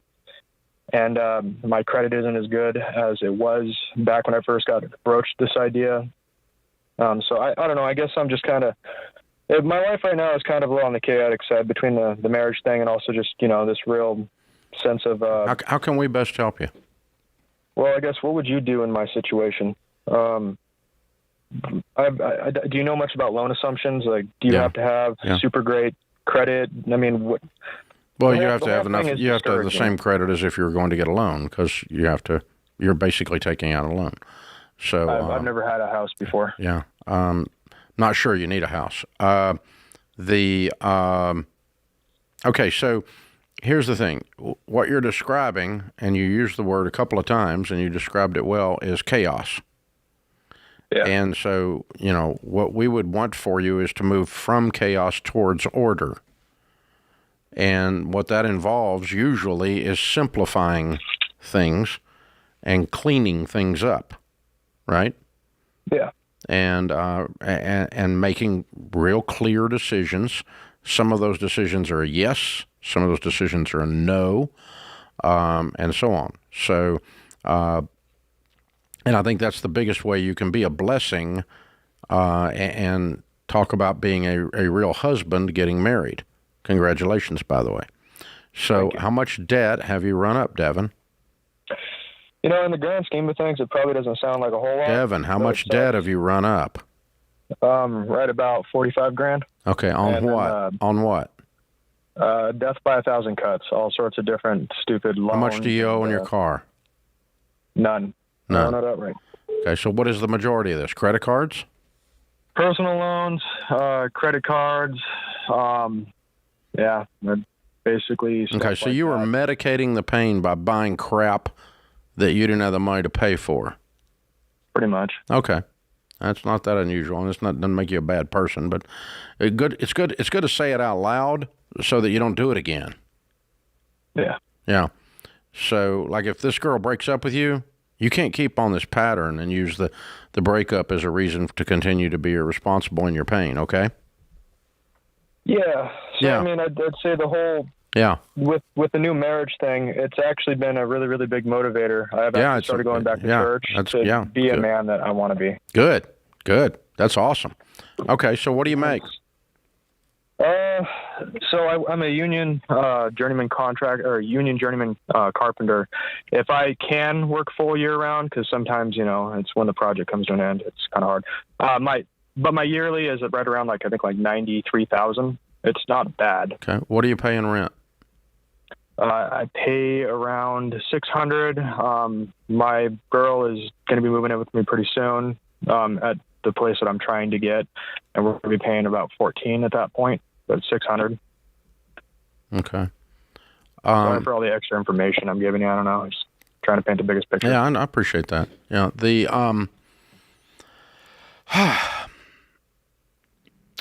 Okay. Let me think here.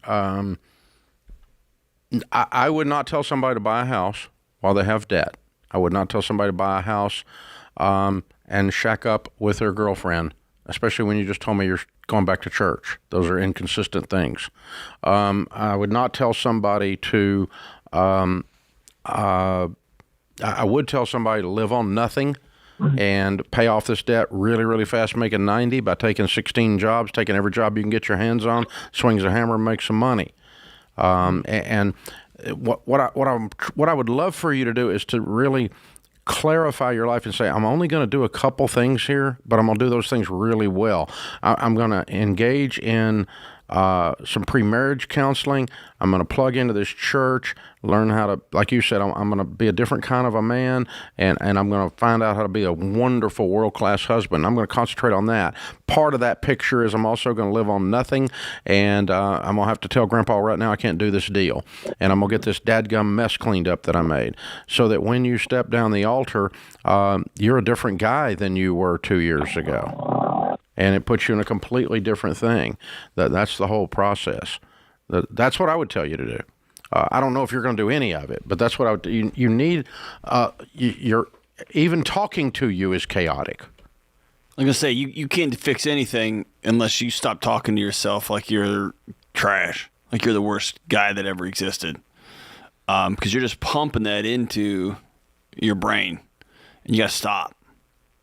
You fell in love with somebody and you were together for 10 years and you got burned and it ended tough, and then you made some rash decisions. Join the long line of us that have all done similar things after breakups. What you have to do is decide, I'm gonna make this thing different. I would love in another world to have a different conversation, because I don't know that you're ready to get married, because you still can't even talk about your ex without not being able to breathe. And so I want you to make very, very sure you're ready to take on a lifelong covenant till death do you part with this person. This person could be wonderful, could have inspired you to go back to church and fix your life and all that, but this person isn't your personal savior. And if you saddle this new girlfriend / fiance / future wife with that, it will end in ash.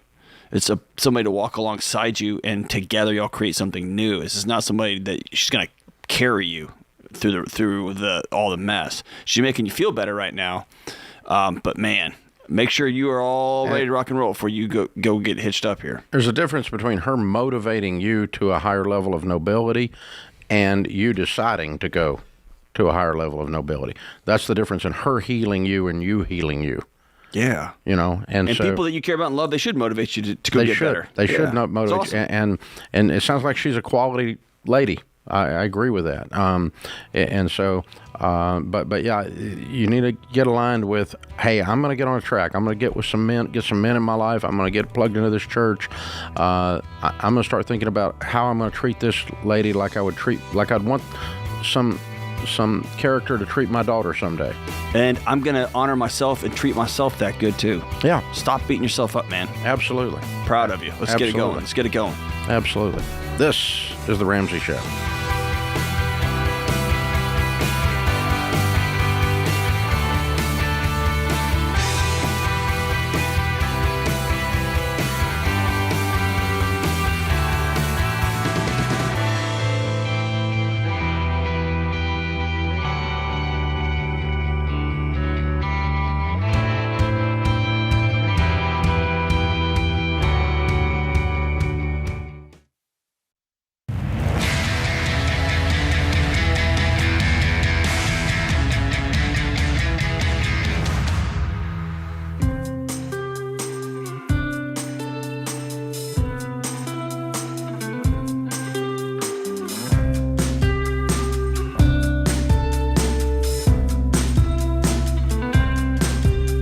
Our scripture of the day, Hebrews 4:12. For the word of God is alive and active, sharper than any double-edged sword. It penetrates even to the dividing soul and spirit, joints and marrow. It judges the thoughts and attitudes of the heart.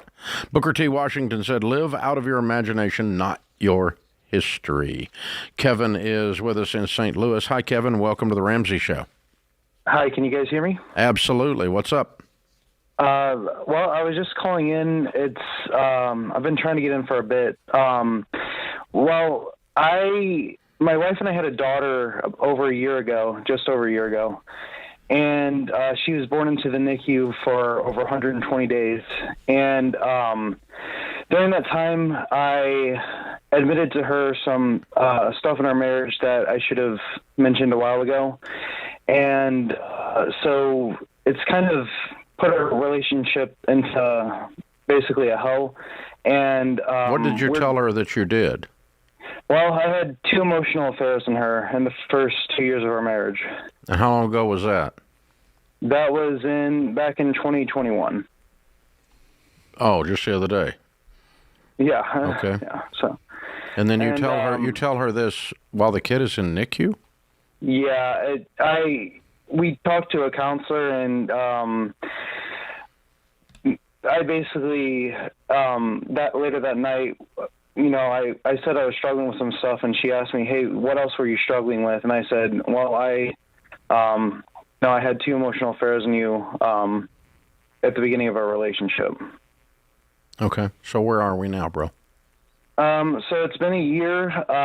So my daughter turned a year last Friday, and we're working through stuff. We've been, talking to counselors throughout this whole year, and we're finally trying to get back on track with our marriage. And I'm getting back with my relationship with God, and so is she. And we're trying to, I guess, not get back to where we were, but become even a better couple than before. And currently we're in about $67,000 of debt, and I'm trying to figure out how I can be a leader again in our marriage, and how I can, walk us through other stuff like our relationship with God through, even after I've been, a jerk the whole time.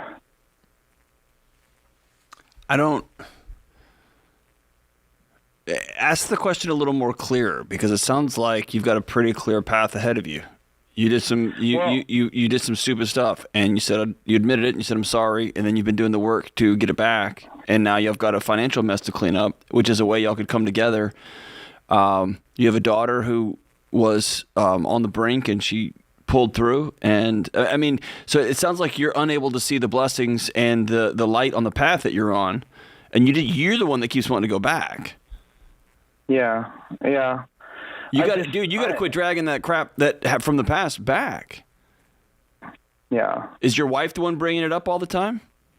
No, I think that we had just started talking to our pastor like about a month ago, and trying to get the church to help us out. And so I think what's the church need to help you out for? Just with our marriage, What's still wrong with your marriage?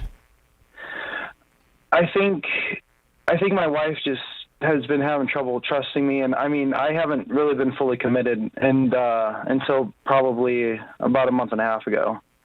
Well, then, dude, you've got a long way to go. It sounds like you've been going through the motions and performing for the last almost year. Yeah. She deserves better than that, my friend. Yeah. Yeah, so, I think... So she should...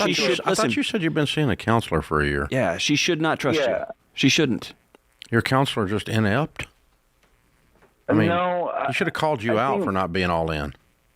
Yeah, I think you're right about that.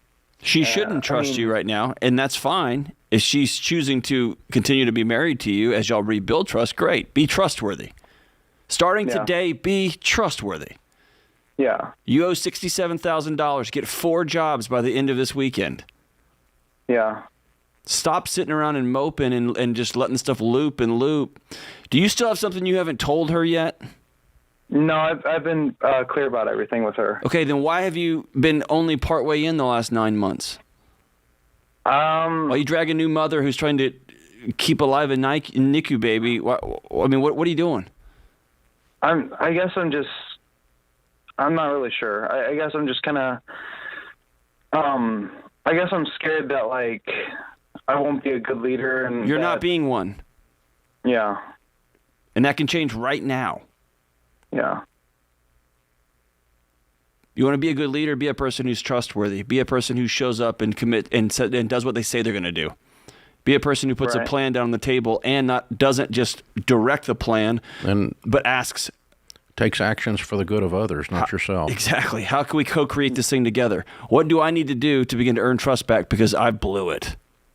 Yeah. And then after I told you I was all in, I lied to you for another 9 months. Yeah. You got a long road, man, and I think it's all worth it.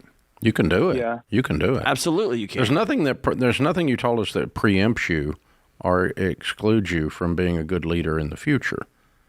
Right. Or for being a man of fanatical integrity in the future, from being a husband who serves his wife and child in the future, which is called a man.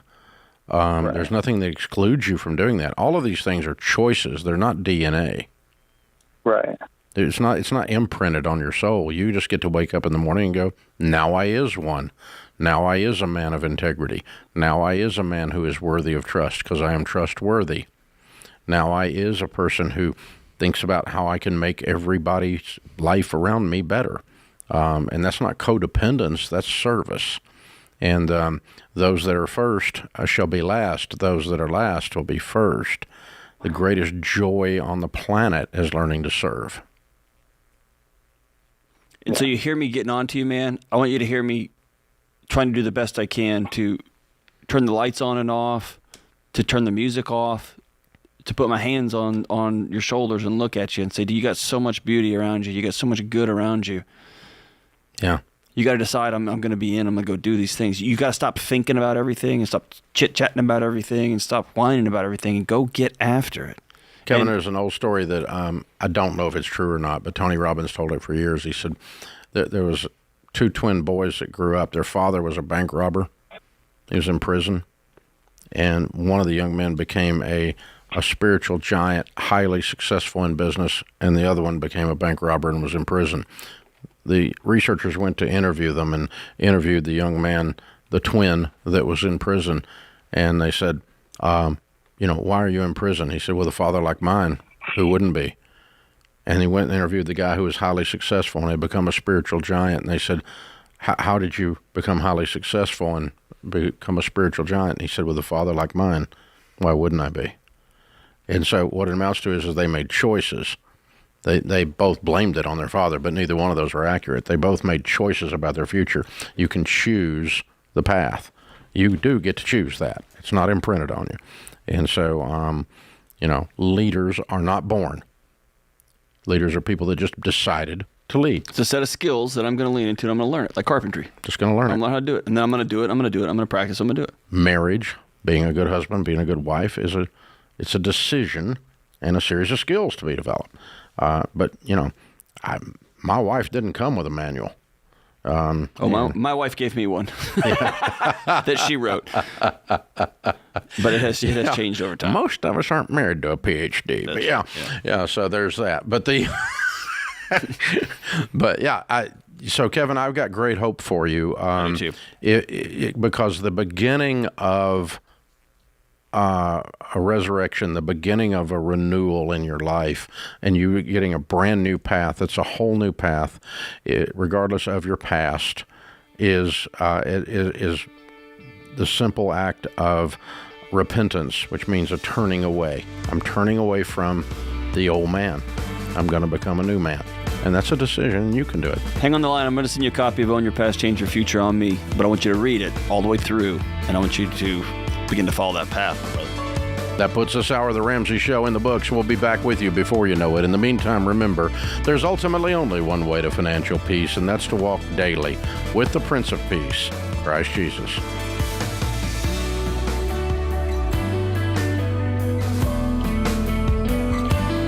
Hey, it's Dr. John Deloney. If you like what you heard in this episode and want to know more about getting started on the Ramsey baby steps, go to RamseySolutions.com and click on the Get Started button. We'll help you figure out the best next step for you based on your specific situation. That's RamseySolutions.com and click Get Started.